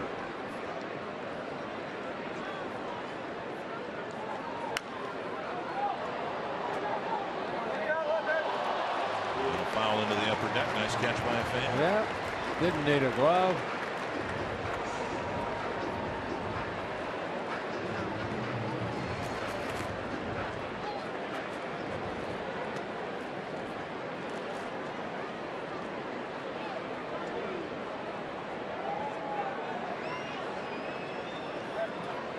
Another 3-2. Stroke to right, and the game is tied. I think that's the first time they tried to come inside, and Joe opened up and picked up an RBI, his 34th. Lucroy was sitting away. This time he sat more middle in, and the ball left up and in. And Joe lining it into right field, scoring Dozier. Lucroy moving inside, and the ball, two-seamer, came back over the plate. That's what happened last night in the 5th inning. This time just a single, but it tied the game.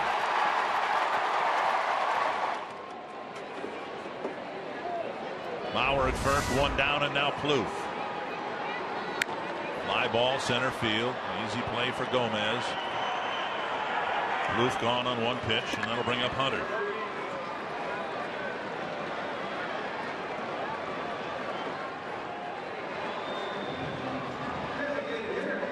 Now tied with Josh Donaldson for the league lead in runs scored.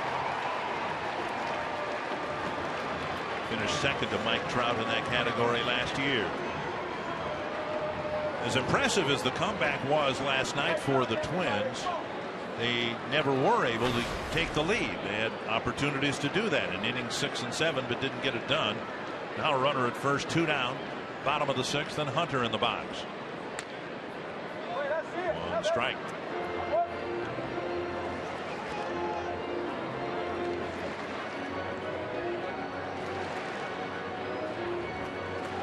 Donaldson's Blue Jays leading Houston 5-2, bottom of the 8th inning. The Rogers Center, Texas still leading Kansas City 4-1 in the 7th in Kansas City. Off the middle, it hits the mound and bends the bounce towards Segura, who's able to make the play. Twins get a leadoff double, finally tie it up in the bottom of the 6th.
start. Yeah, you know what? It was a good one. He made maybe one mistake that cost him, and this was a home run to Braun. But 3 strikeouts, no walks. Ended up throwing 63 pitches. Braun's home run coming in the first inning. And for Matt Garza, he worked out of a jam. Boy, a big jam in the 5th inning. Got a big double play off the bat of Danny Santana, but Mauer beat him. We just saw Mauer's RBI single. The bullpen door is left open, so we got a little bit of a delay here. It'll be the bottom third of the Milwaukee lineup. Segura, Peterson, and Sardinas facing Ryan Pressly, starting his 3rd inning of work.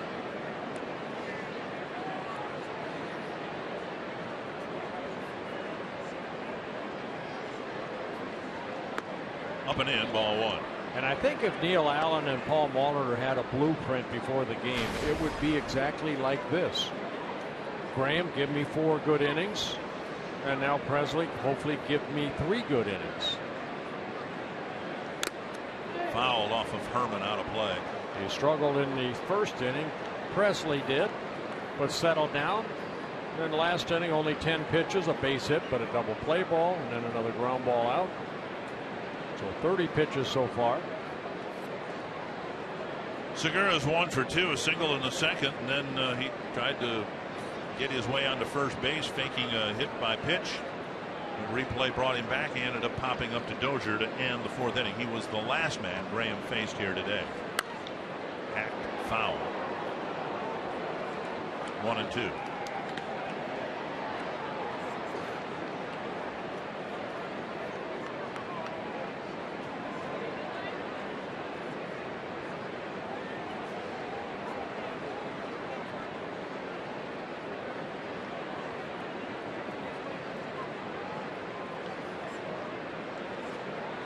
One and 2 to the Milwaukee shortstop. Foul back.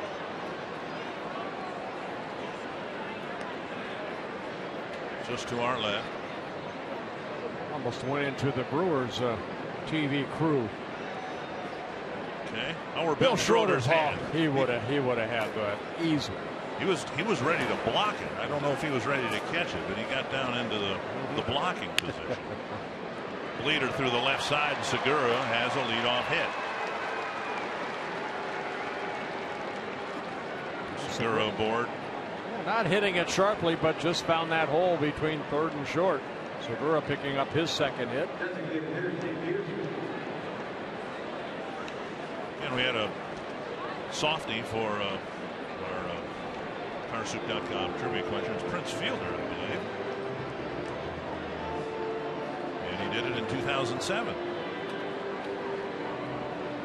Boy, he's putting a great year together for the Rangers this year. Pressly goes through the Milwaukee lineup once and leaves with nobody out and a man on first in the 7th.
Another outstanding performance by Aaron Thompson. High fastball got him. Good inning for Presley. We're the forgetful heroes. No matter how many outs we're supposed to get, 1, 2, 3. I mean, that's just our job.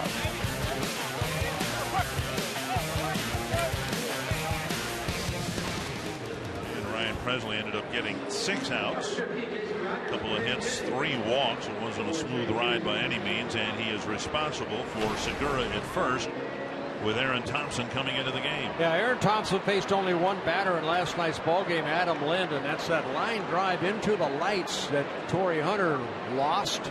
Ended up giving up a RBI double, making his 28th relief appearance. Jason Rogers will hit in the DH spot for Peterson.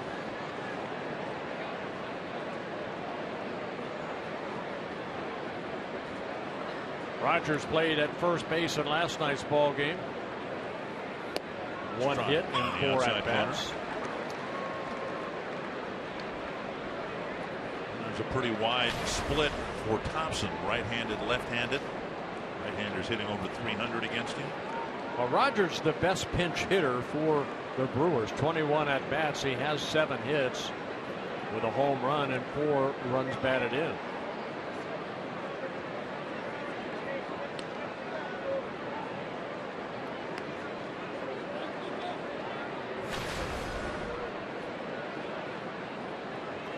Steals, 7 tries for Segura, but Thompson does a nice job holding runners on.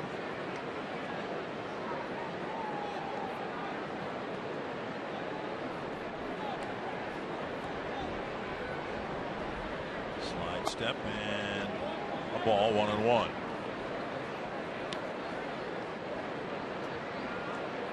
Rogers in his second season with the Brewers, a September call-up last year. Played in only 8 games. Had 1 hit, a double.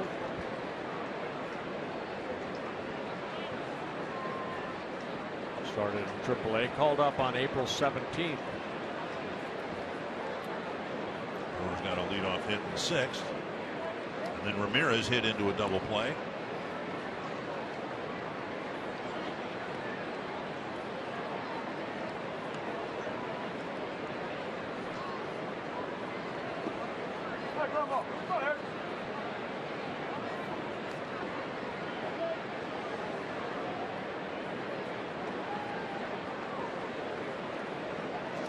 Brewers scored late a lot last night to win 10-5.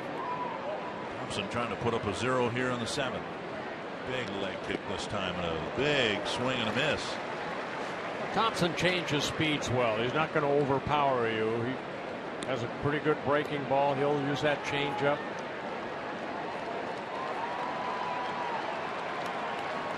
Also a slider. Picked up his first major league win on Thursday, just a couple days ago, in that win over the Red Sox. He said it was cool. Yeah, it was cool, he said.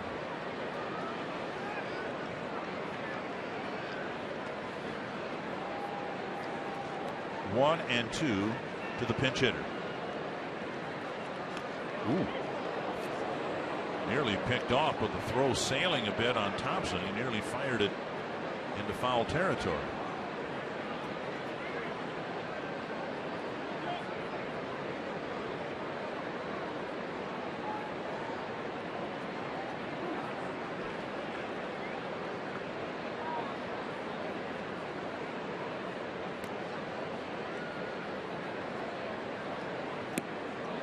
Now 2-2.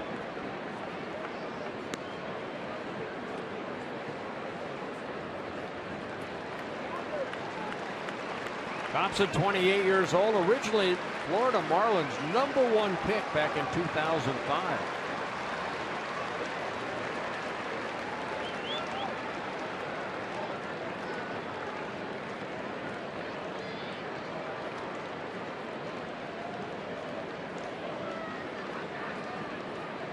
Thompson very deliberate out there. Rogers asked for time. He and Herman kind of going through some signs. Thompson knows what he wants to throw here.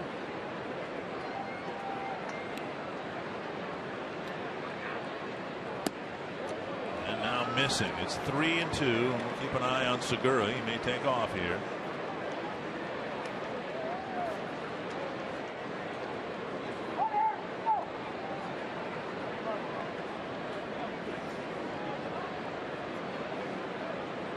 Seven walks for Thompson, 1 intentional in 24 2/3 innings pitched. Segura stays put, and it's ball 4. Presley got into all kinds of trouble in the 5th inning when he entered and faced the 8 and 9 batters and walked them both, then walked Gomez. And now Thompson comes in and walks the first man he faced. Yeah, it looked like he tried to go to 3-2 breaking ball, but just missed low. Venus in a bunting situation here.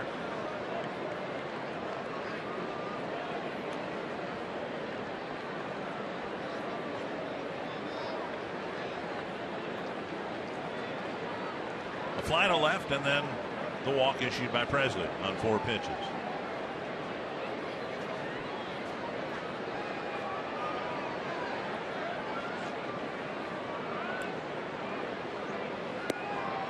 Taken low. Santana cut behind the runner. Cardenas without a sacrifice yet this year in his first season with the Brewers. Getting called up on May 14th. Saw him when he was with the Texas Rangers. Just 22 years old from Venezuela. The Twins a completely different infield defense here. They've got Santana pulled over in the hole. His job in the prior pitch was to keep the runner close at second.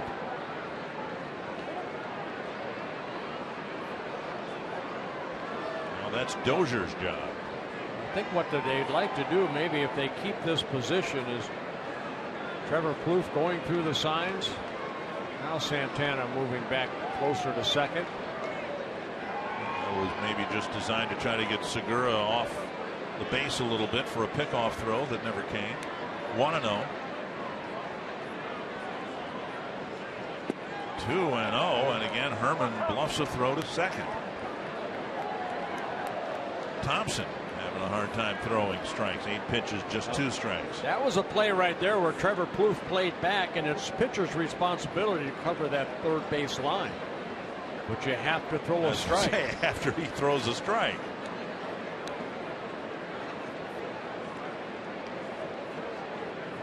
They work on these plays on a daily basis in spring training.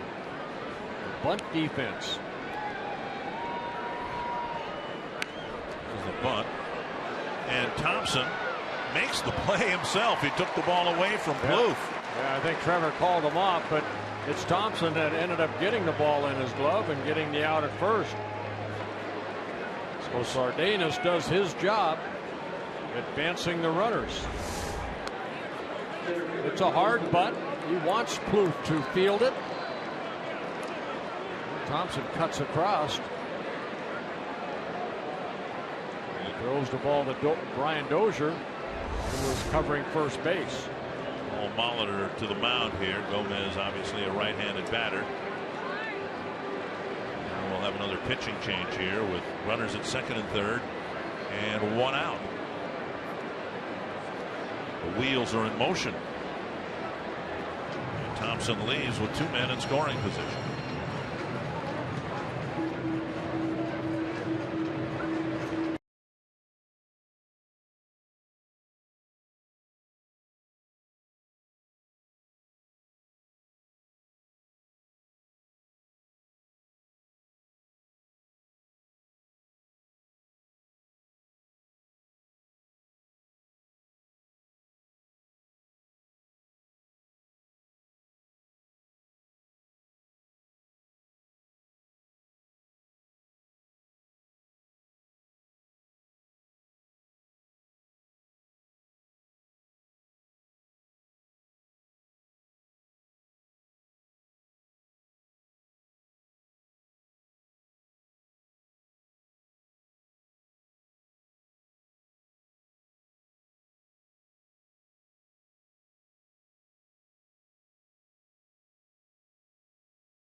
Carlos Gomez in today's game has reached all 3 times. He got a big double last night against the guy he's facing here in the 7th. Yeah, Boyer came in, got the first 2 outs, and then left a pitch up, and you could tell Boyer's reaction.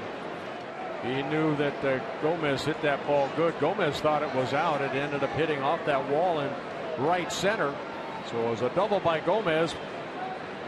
Boyer came out, and that's when Adam Lind hit that line drive into the lights to Torrey Hunter for the double. Infield in for the Twins. 1 out, runners at second and third.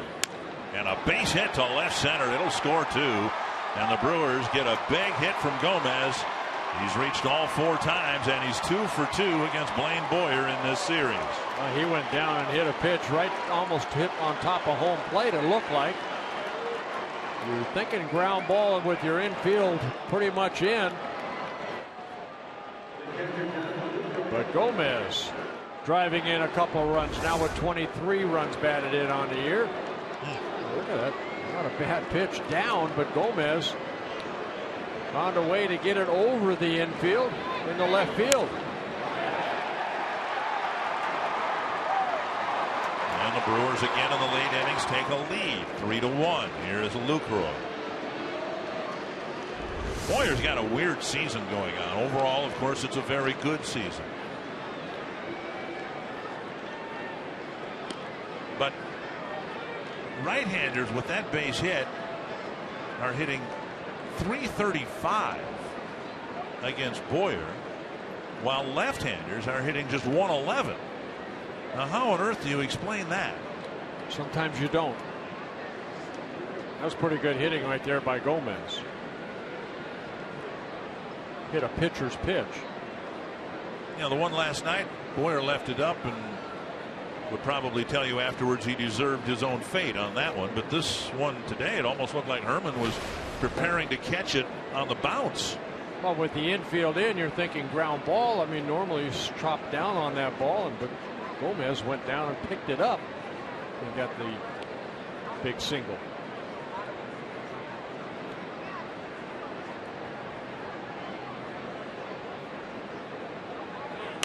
Now a pop up over the Twins dugout, strike 1. Toronto's beaten Houston 7-2, so the Twins haven't done much in terms of run scoring here today. If they can come back and win this game, they'll have the best record in the American League. Texas is leading Kansas City 4-1. Bottom of the 8th in Kansas City.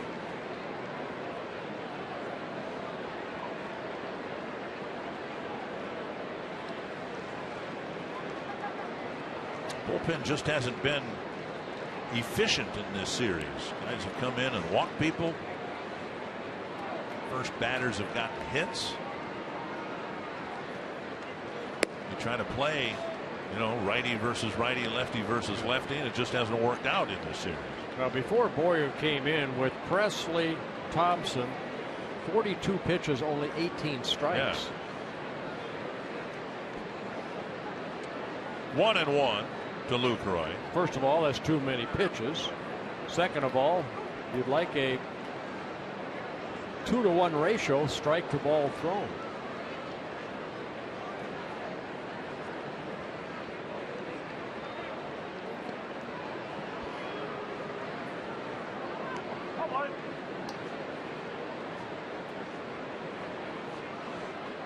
It is a sellout crowd here today. 38,707.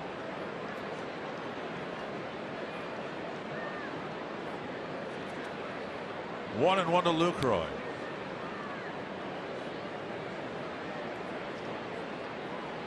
Gomez goes, and the pitch fouled back. He had a very good jump, but he'll have to go back to first.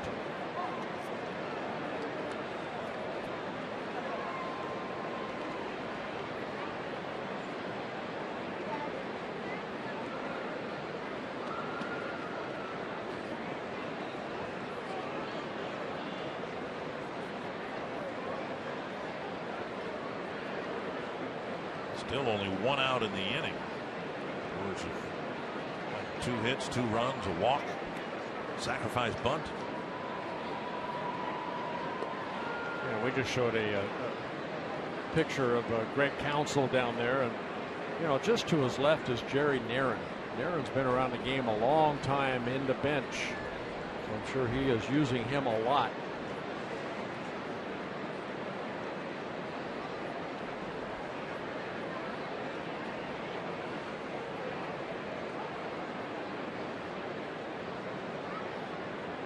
Boyer now very deliberate, as Thompson was. Lucroy's tired of waiting. The pace of this game has ground to a halt here in the 7th inning. Inning started with Presley facing the first man. Segura eventually got a base hit, a roller through the left side of the infield. Thompson faced 2 men, retired 1 on a bunt.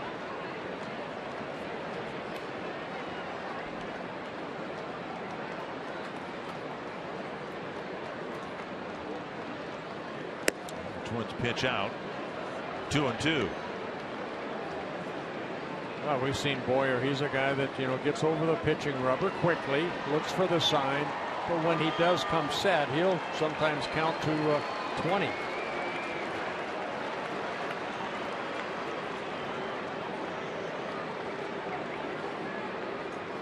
You never did that. You probably couldn't do that. Can't count to 20. Hold it, hold it, hold it, hold it. Fly ball hit the center. Hicks is back, making the catch on the edge of the track, and that's out number 2. They'll bring up Ryan Braun. You can follow Twins baseball all year with MLB.com At Bat, the #1 app for live baseball. At Bat's up to the moment, at any moment, with in-game highlights, live look-ins, replay reviews, radio broadcasts, StatCast, and more. MLB.com At Bat for your smartphone or tablet. Braun, the batter, homered in the first, singled in the third, bounced out to second in the 5th.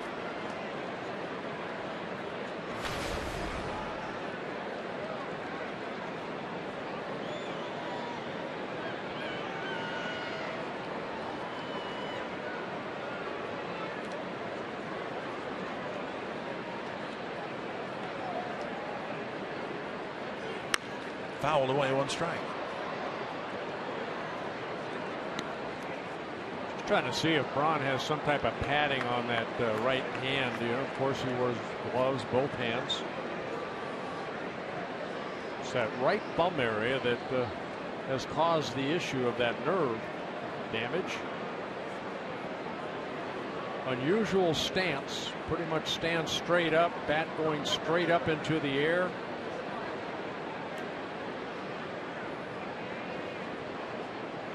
Very powerful swing. 0-2.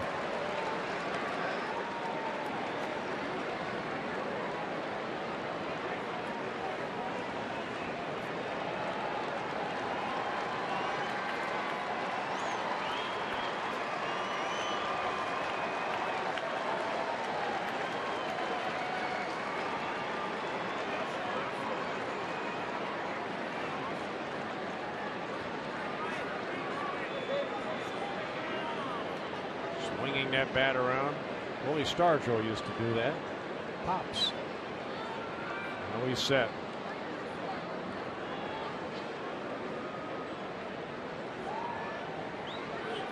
Struck him out. But the Brewers get a 2-run single from Carlos Gomez, and now lead it 3-1.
not only was a great player, he was a smart player.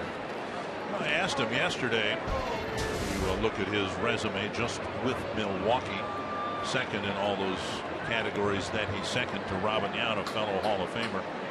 But I asked Paul yesterday, you know, when Ron Gardenhire managed, it was a big deal when he managed against Joe Torre, for instance, someone who was a generation above him and who had managed him. And Tom Kelly, you know, really enjoyed managing against Sparky Anderson, who was a Hall of Famer and again a generation older than Tom was. But Paul really doesn't have that situation here because he's getting into the managing game so late. You know, I mean, he's in his late 50s and there aren't any. It's become a much younger man's game. There used to be managers who managed into their 60s and 70s, but that doesn't seem to be the case anymore. Right. A lot of youngsters like Greg Counsell. Here's Rosario, one strike, and now he takes strike two. The Milwaukee bullpen has been really, really good. Just one run allowed in their last 29 in the third innings, but Garza's still out there to start and presumably try to finish the seventh. Yeah, not only that, they have not allowed a run over their last 19 innings. So, yeah, Garza, you know, he came into this inning, 92 pitches. Fouled away, still two strikes. His longest outing of the year came against the Cubs in Milwaukee. He went 7 innings. They gave up 3 hits, only 1 run through 100 pitches. Pretty impressive numbers out there in that bullpen. Michael Blazek warming up. 2 strikes to Rosario. Single his last time up. This one hit to right center field. Nobody there. It's down for a hit. And Rosario will go to second with a leadoff double. Not sure where Gomez was throwing that ball. But Rosario, who has just 2 doubles now, has hits in his last 2 at bats. Perfectly placed between Braun and Gomez. Split the gap. And Rosario, good solid swing again. Picks up his second hit. For the Twins, their 6th. Herman dropped down a sacrifice his last time up. Garza never picked the ball up cleanly, was charged with an error. Twins had the bases loaded, nobody out, didn't score in the 5th. This now the 3rd straight inning where they've had a good scoring chance. And Herman takes strike 1.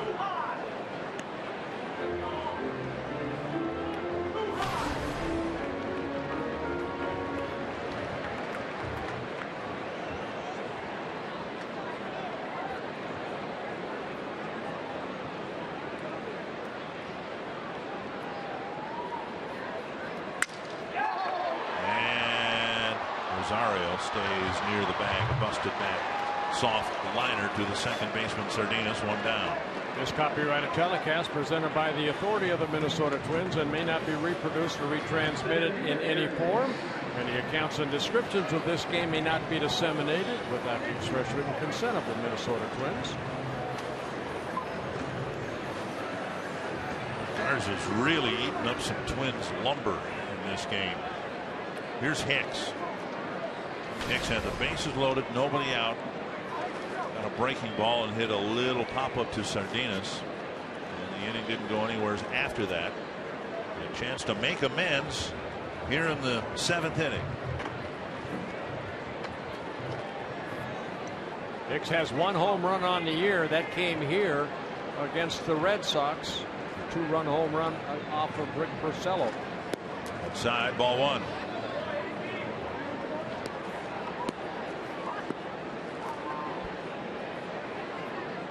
Garza has only one strikeout in a ball game, no walks.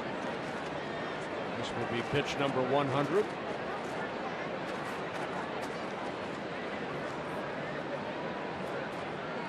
In the dirt, Lucroy sprawls, but he can't save Rosario from going to third base. Good base running by Rosario. As soon as he saw that ball get away from Lucroy, he scooted over to third.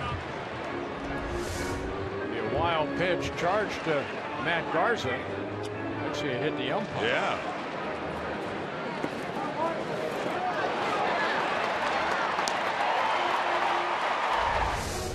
2-0 now to Hicks with Santana on deck.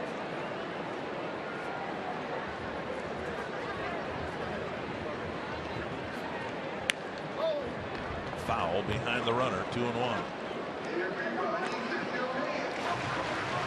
That's something that I know has frustrated the Twins in the past. Here's Hicks with a 2-0 count.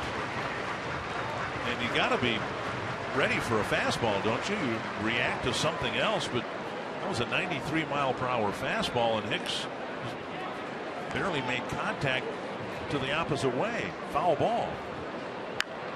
And another foul on a 92-mile-per-hour fastball.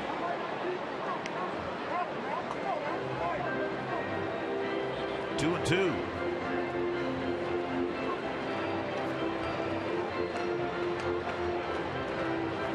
Well, Hicks came in at his ball game, of course, a switch hitter, hitting .269 as a left-handed hitter. Little infield playing back. They'll concede a run here if Hicks can put it in play. 2 down. And Garza picking up a strikeout, his second. A couple of very frustrating at bats for Aaron Hicks. Still stuck on 2 runs batted in. Yeah, he was completely fooled by this curveball right here.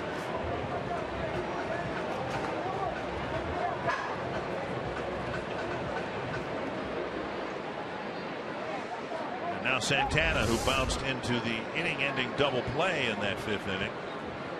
And he has a chance to make amends. Fouled away.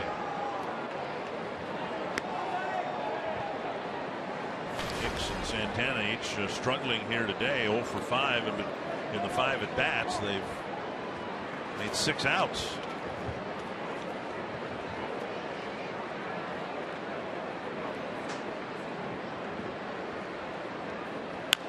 And another foul. Garza trying to find what's left in that tank. Season high 105 pitches for Garza.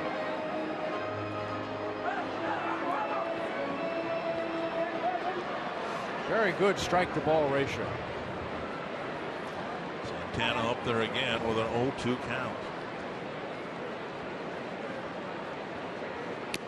Foul tip, and Lucroy hangs on with the bare hand.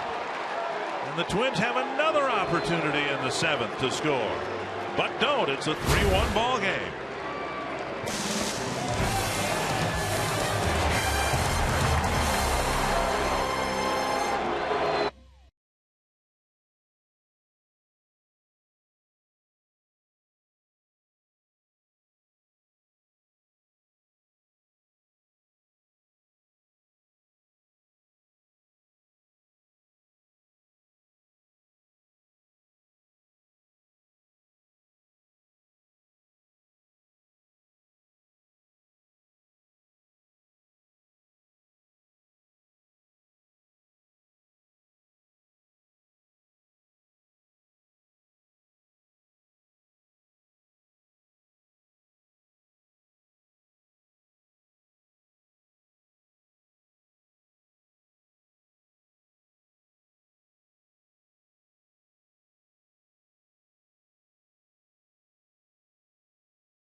Live starting at 12:30, immediately followed by the first pitch between the Twins and Brewers.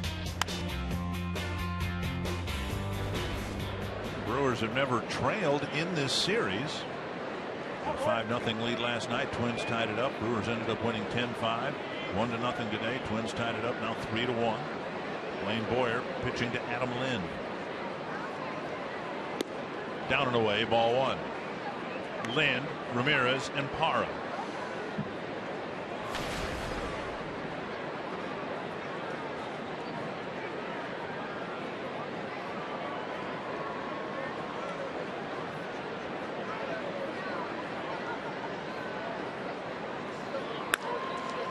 Get right into the shift. Bloof over there. One down. One down, and that'll bring up Ramirez. How do you mark that down on your score? You know what I do is I put 5-3, but now I put an arrow pointing to the right, as if third baseman was on the right side of the infield. That's what I do. I don't.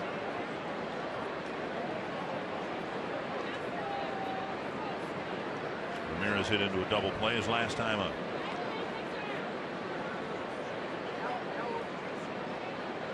For instance, now if you were to hit the ball to a Dozier, who's standing on the shortstop side of second base, I'd go 4-3, but with an arrow going the other way.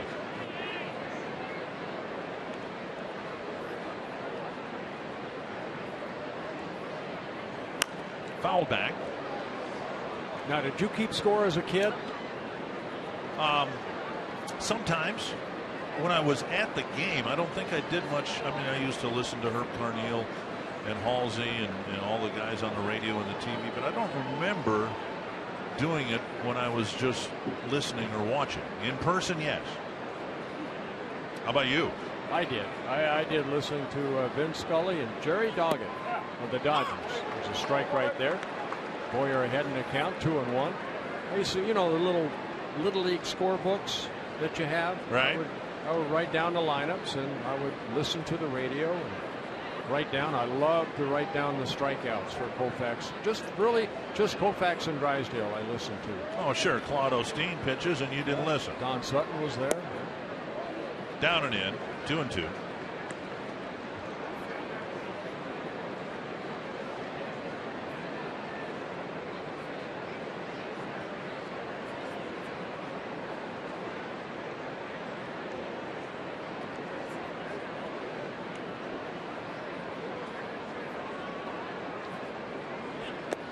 Now a full count.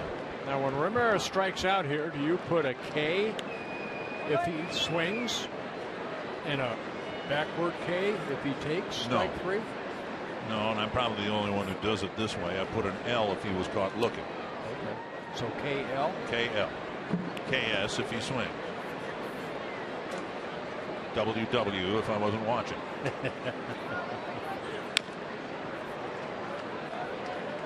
I know there's a lot of people that come through the ballpark and keep score. Mm-hmm.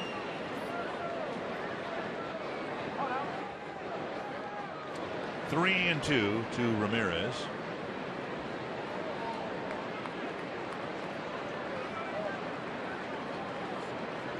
I use the backward K, so let's see if I can use it right here. Nope, not yet. Boyer left to pitch up, and Ramirez had a good hack at it.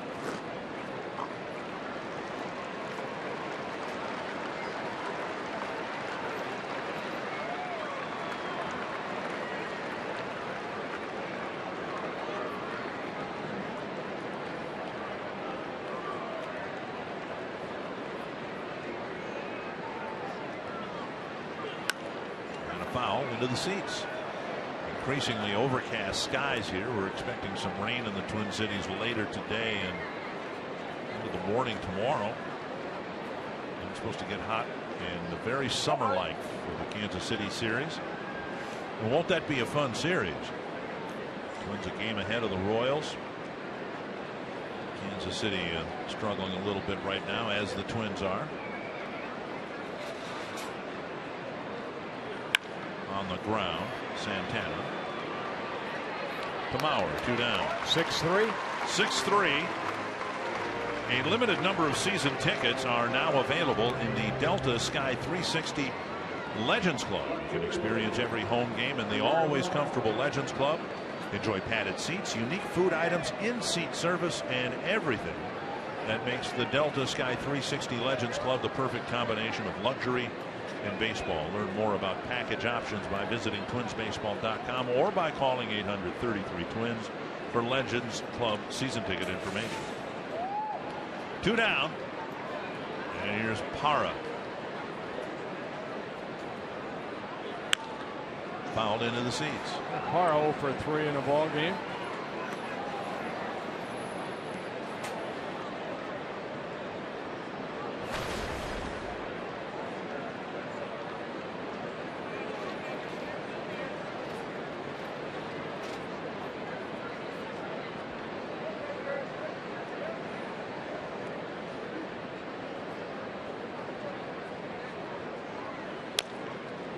Boyer will have an easy fielding play, underhanding it to Mauer.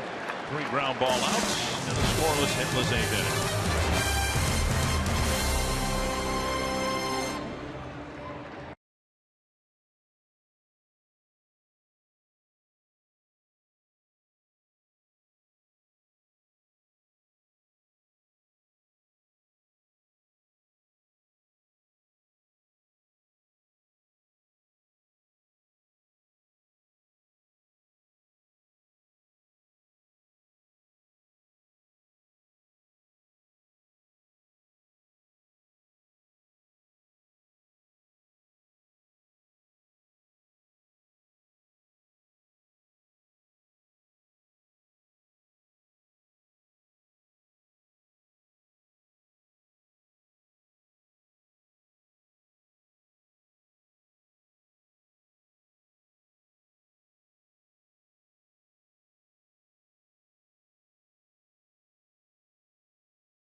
For Brian Dozier.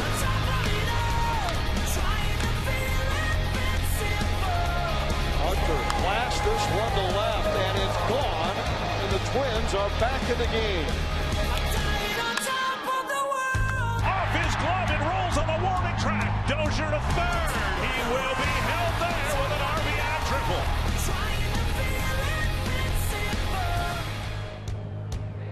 Twins looking to get the offense going and charge late down the stretch for a rally here on Belmont Day. Stay with us directly after the game for Twins Live, presented by CenturyLink. We'll take a look at the offense. Milwaukee's been provided by former Twin Carlos Gomez. We'll break down the spot start out of the bullpen for J.R. Graham. We'll take you inside the Twins clubhouse and hear from the manager, Paul Molitor, looking to beat his former team guys. They need to get some runs going. They got the right guy at the plate here to start the 8th. Clutch hit here or there, and they can get it done. And Brian Dozier will try to get something started against Jonathan Broxton. It's been a battle for Broxton. 20 in the 3rd innings, 27 hits, 15 runs allowed, 4 home runs, 4 walks, 22 strikeouts. Last year coming over from the Cincinnati Reds. They list Jonathan Broxton at 6'4", 305 pounds. I'm glad to see that. I have no idea what he weighs, but it's at least 300, and I'm glad that they just go ahead and say 300 and whatever instead of 295. He's a big man. Here's a strike 1-1. He was the closer for the Dodgers back in 2008 to 2010. Closed for Kansas City in 2012.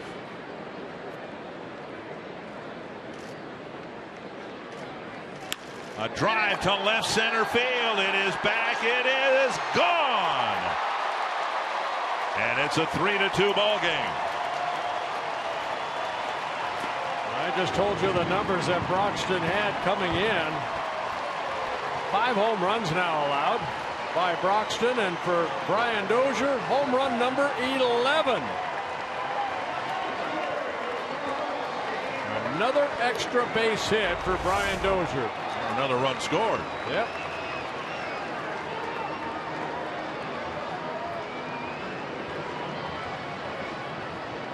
It's a one-run ball game, and now Shane Robinson.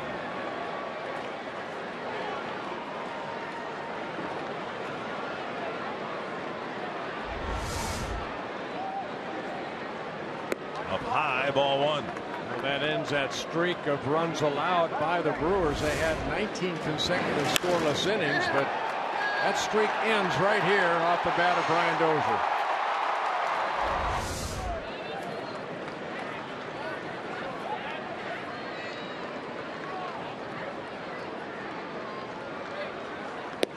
And a strike on the outside corner.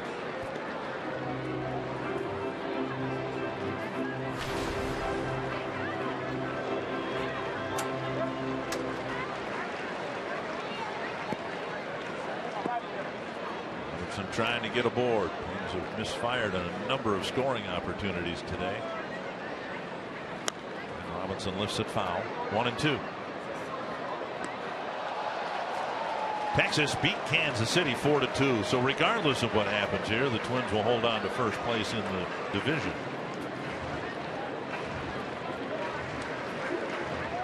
Dozier's home run has brought the Twins to within one.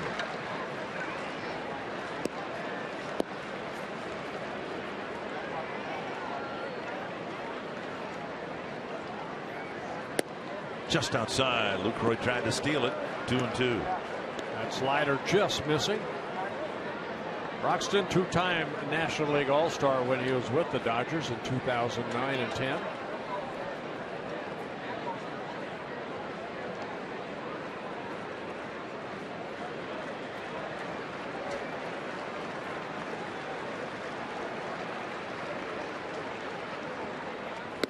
High fastball got him. One down. Fastball at 95.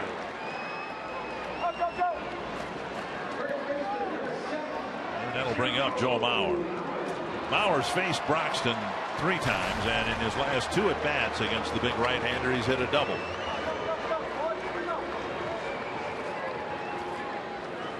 Today, Mauer's 2 for 2. Tied the game at 1 with a 6th inning single. Fox Tracks presented by Carrier.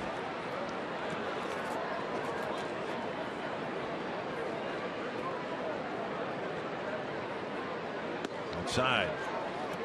It's not just Garza, but imagine the Brewers going through the hitters and Twins hitters and deciding we're going to pitch Mauer down and away. That's where we're going to pitch him. They've made 2 mistakes in that regard, and Mauer's clobbered them both. The home run last night and the single in the 6th inning. Now he got one right down the middle. He took for a strike. 1-1.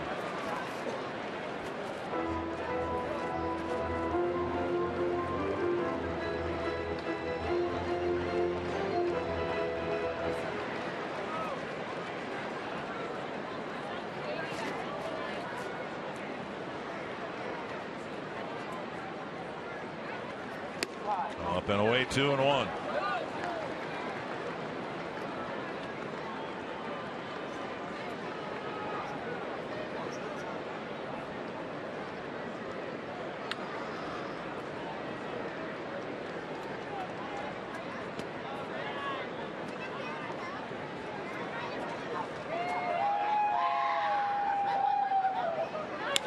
Tapper to short. Segura has it. 2 down. We'll bring up Plouffe.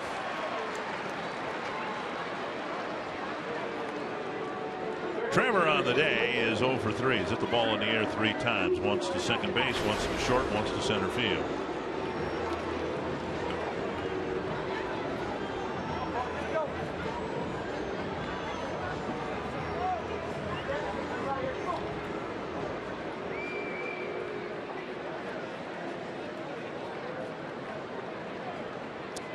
Plouffe homerless in Boston and homerless so far in this series.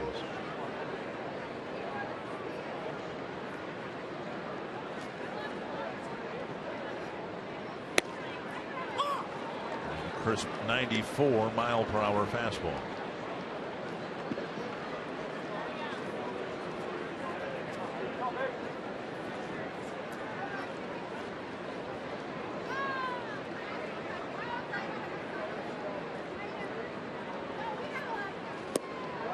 Taken low, 1-1.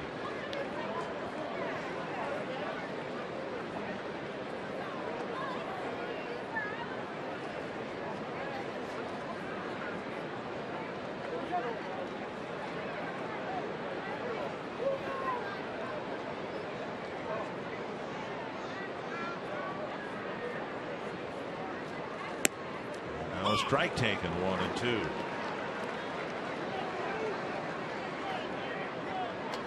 Seen the breaking pitch, he's seen the fastball.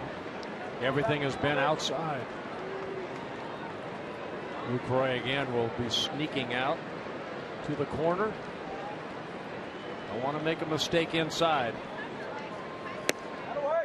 2-2.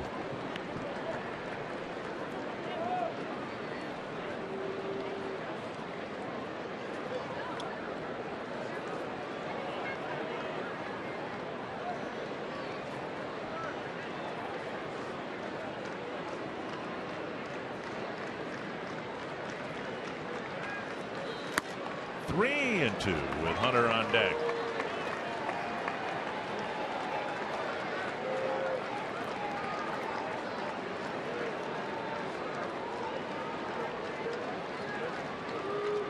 Broxton's numbers, it's not been a good start to his season.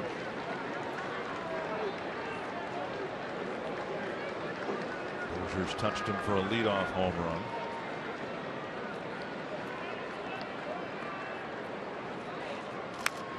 Wolf got one up and fouled it straight back.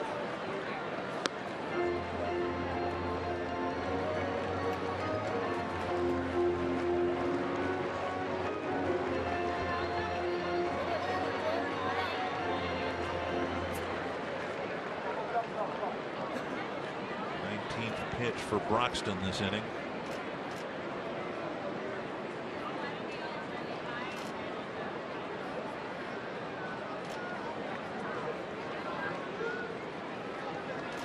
Got him.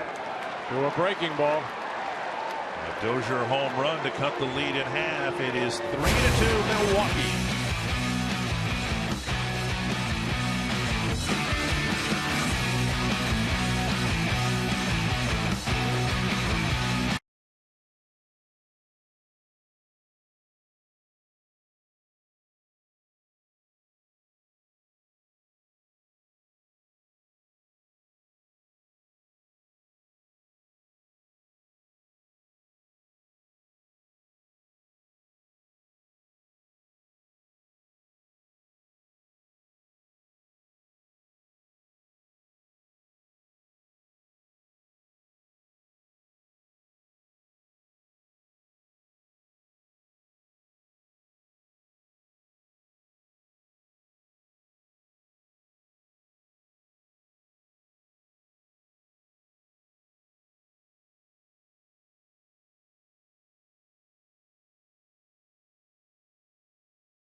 Into the 9th inning, the Twins down a run. Brian Dozier has scored both Twins runs. A pair of extra base hits, a double and a run scored in the 6th, the home run in the 8th.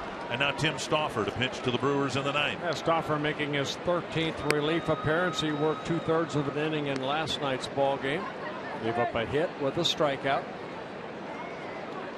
Face Segura, Rogers, and Sardinas. 1-1.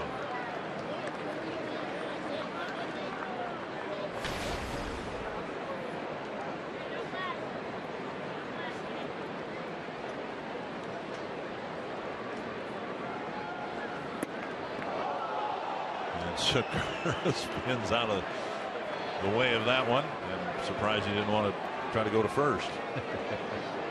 He didn't hit his bat.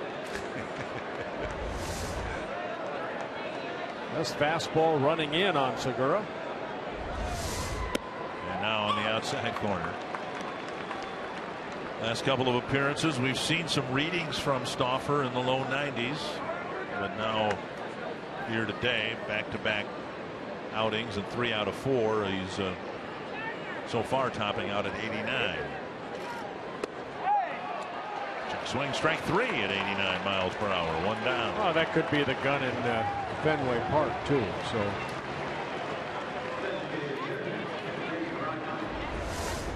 running fastball again up. And Segura unable to hold up, so Stauffer picks up a strikeout. Rogers the batter.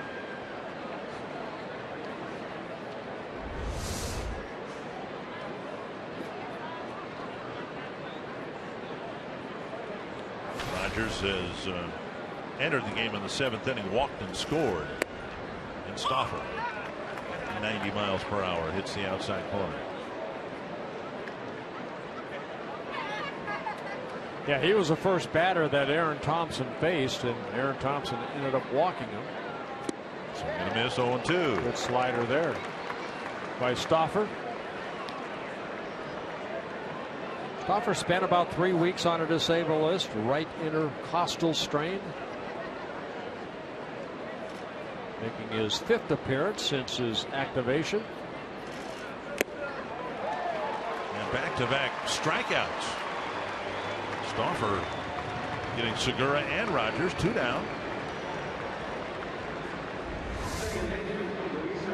Just challenging Rogers. Good high fastball. Rogers a little tardy.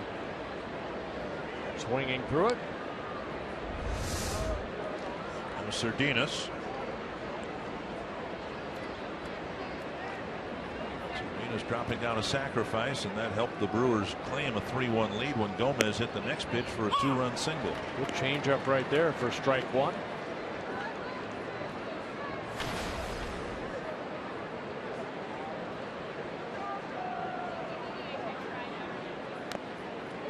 Two.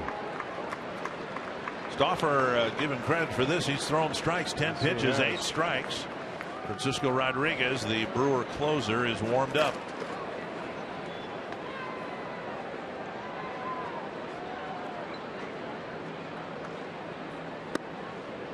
One and two.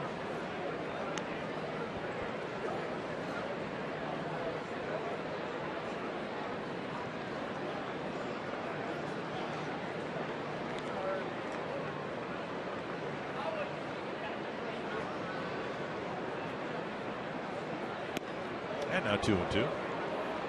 Tried to change up right there, missed away.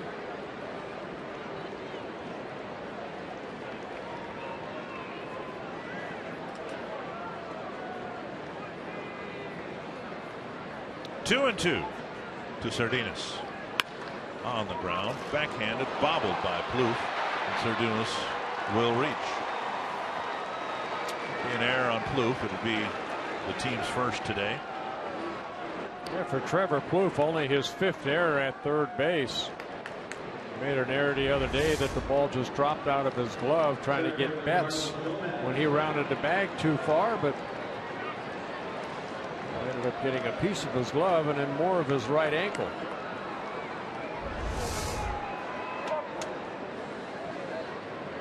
So a rare error by Trevor Plouffe.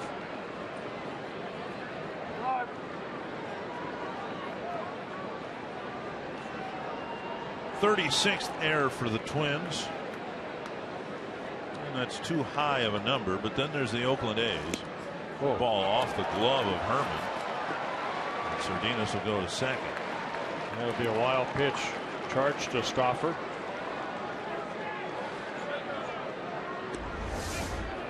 Let's see the ball just hitting the tip of the webbing and then in the instep. The Oakland A's are playing their 58th game. In their 57 completed games, they have committed 57 errors. And a third of them by their shortstop, Semien. Here's a drive to right center field, and the Brewers are going to get another big hit from Carlos Gomez. He has 4 hits today. He's driven in 3 late inning runs, and the lead is back to 2. Well, it was Adam Lind in last night's ball game that carried the offense for the Brewers, and here this afternoon it's Carlos Gomez.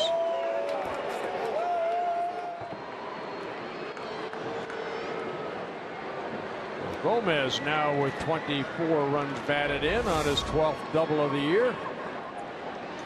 Sinking fastball hit the other way.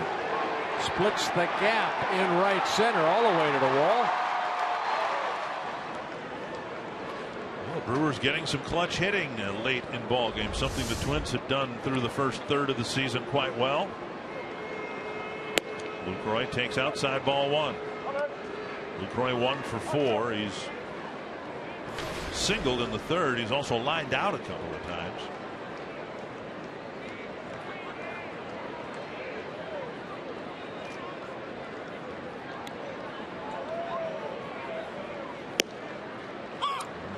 On the outside corner, a strike. So doesn't matter that much. It is an unearned run, but really big run for the Brewers, who added runs in the 9th inning last night, and they get a big one here in the 9th this afternoon. And the Brewer fans have an opportunity to crow a little bit. We heard it last night, the "Let's Go Brewers" chant. Twins fans don't like it.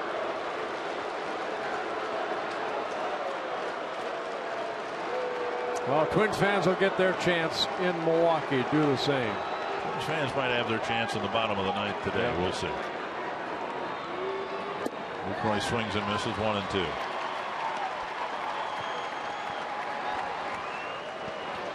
Stauffer struck out the first 2 batters. Got a 2-hopper off the bat of Sardinas. Luke didn't field it. It was a wild pitch, then the double.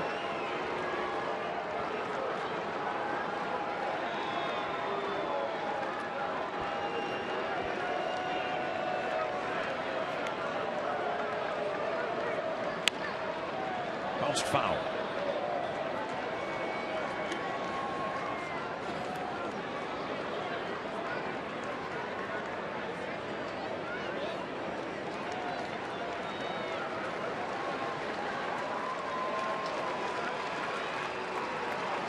th pitch for Stauffer, hoping to wrap up his 5th plate appearance.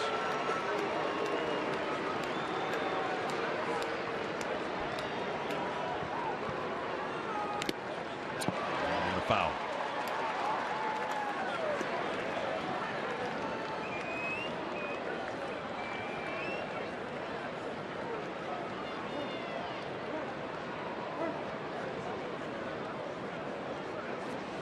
Gomez at second. He's had a very good day against his former team today. 4 hits, 3 runs batted in, a stolen base.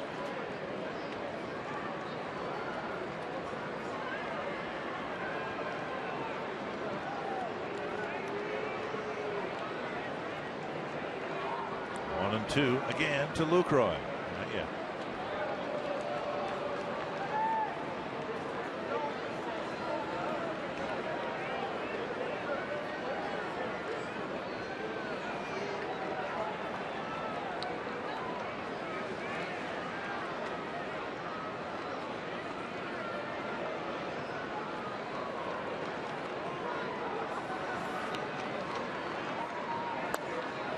And Lucroy.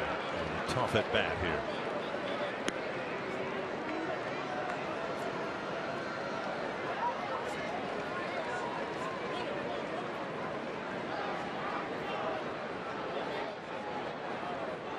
become a long inning for Stauffer. He struck out the first 2 batters on, what, 8 pitches, I think.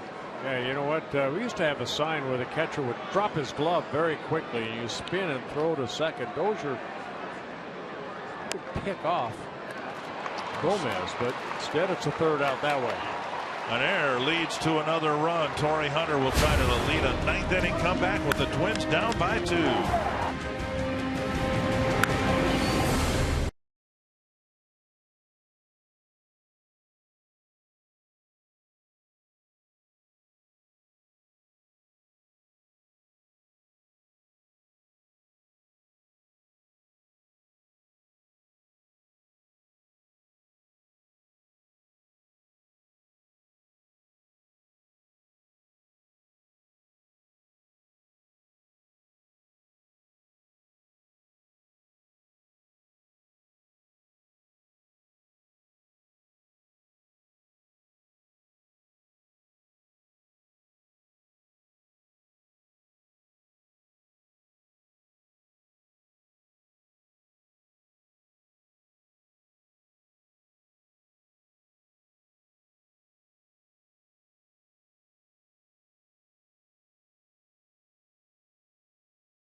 Endings are imposed and inflicted. Struck him out. Got him. Breaking ball got him. Finishes are earned and celebrated. Liner to center. Bourne can't make the play, and Plouffe walks off the Indian. It's the last word, the closing act, the final step, the whole point. We don't remember the start. We never forget the finish. A high fly to left field. See ya. As Trevor Plouffe walks him off.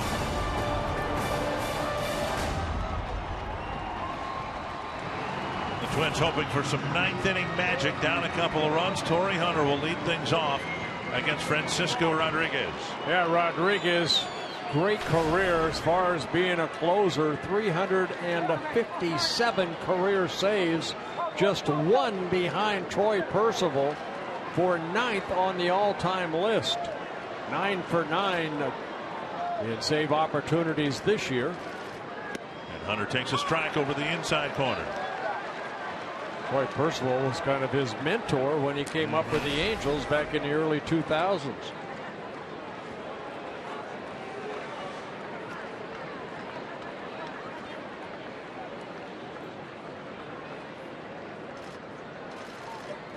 Teams that have have the 8th inning guy that's just as fearsome as the 9th inning guy, generally win championships. The Angels did with Rodriguez setting up Percival. The Yankees had it with Mariano Rivera early in his career, setting up John Wetland. Yeah, in 2005, when the Angels won the World Series, he had 45 saves for him. Last year for the Brewers, 44. Down and away. 2-1. Rodriguez with such a violent delivery and such a harsh follow through. It's always amazed me that not in this situation, but more teams don't bunt against him.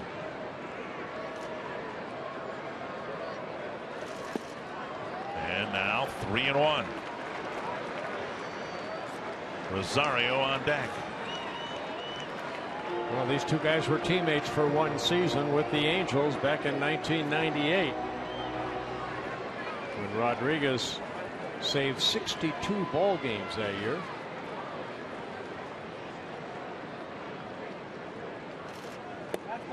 A 5-pitch walk, and the tying run comes to the plate.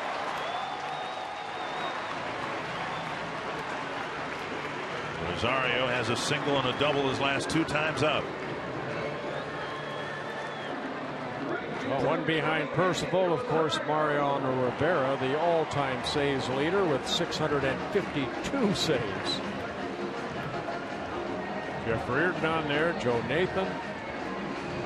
Two guys that wore a Twins uniform with a lot of pride. Nathan, the all-time Twins saves leader. Here is Rosario.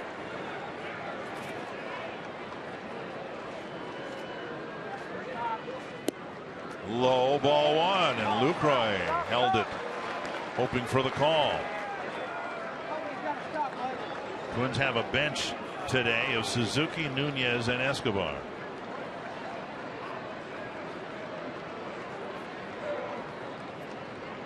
One and 0. And a strike. Very good changeup by Rodriguez. Still a good fastball. Rodriguez, 33 years old. This is his 5th season with the Brewers.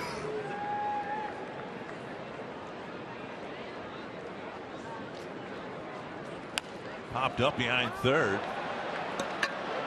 It's by Ramirez. Makes the catch. That's not Ramirez. That's Perez. That's Perez at third base. One down, and that will bring Kurt Suzuki off the bench. He will hit in Herman's spot.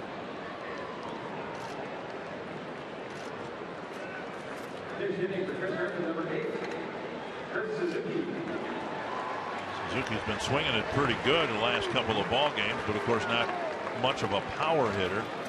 Twins could sure use a double here.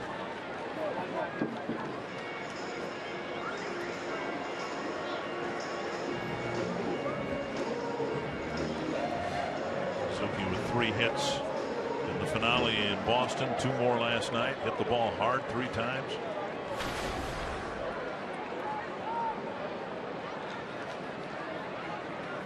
Just 1 for 6 with 3 strikeouts against Rodriguez.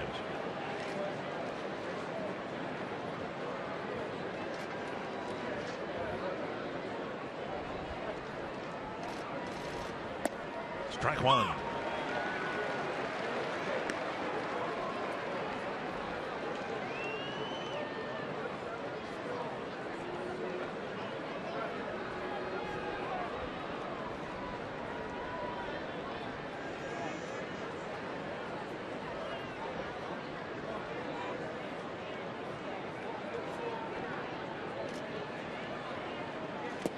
Backhanded out of the dirt by Lucroy, 1-1.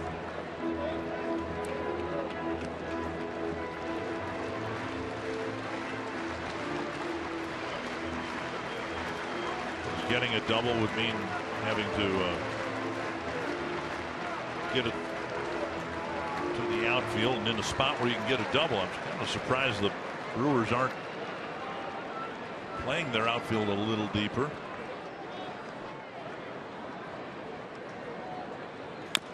Chopped foul, 1-2. All the way across the outfield, you'd say that the Brewers are at normal outfield depth. And Suzuki's the tying run. Has 6 doubles on the year and a couple of home runs. 1-2 to the pinch hitter. Suzuki's 2nd pinch hitting appearance of the year. Those are just 1 for 17 off the bench this year.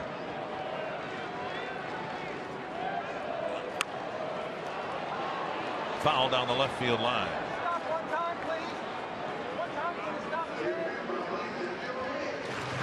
One is a pinch hit triple by Chris Herman. The only pinch hit the Twins have had.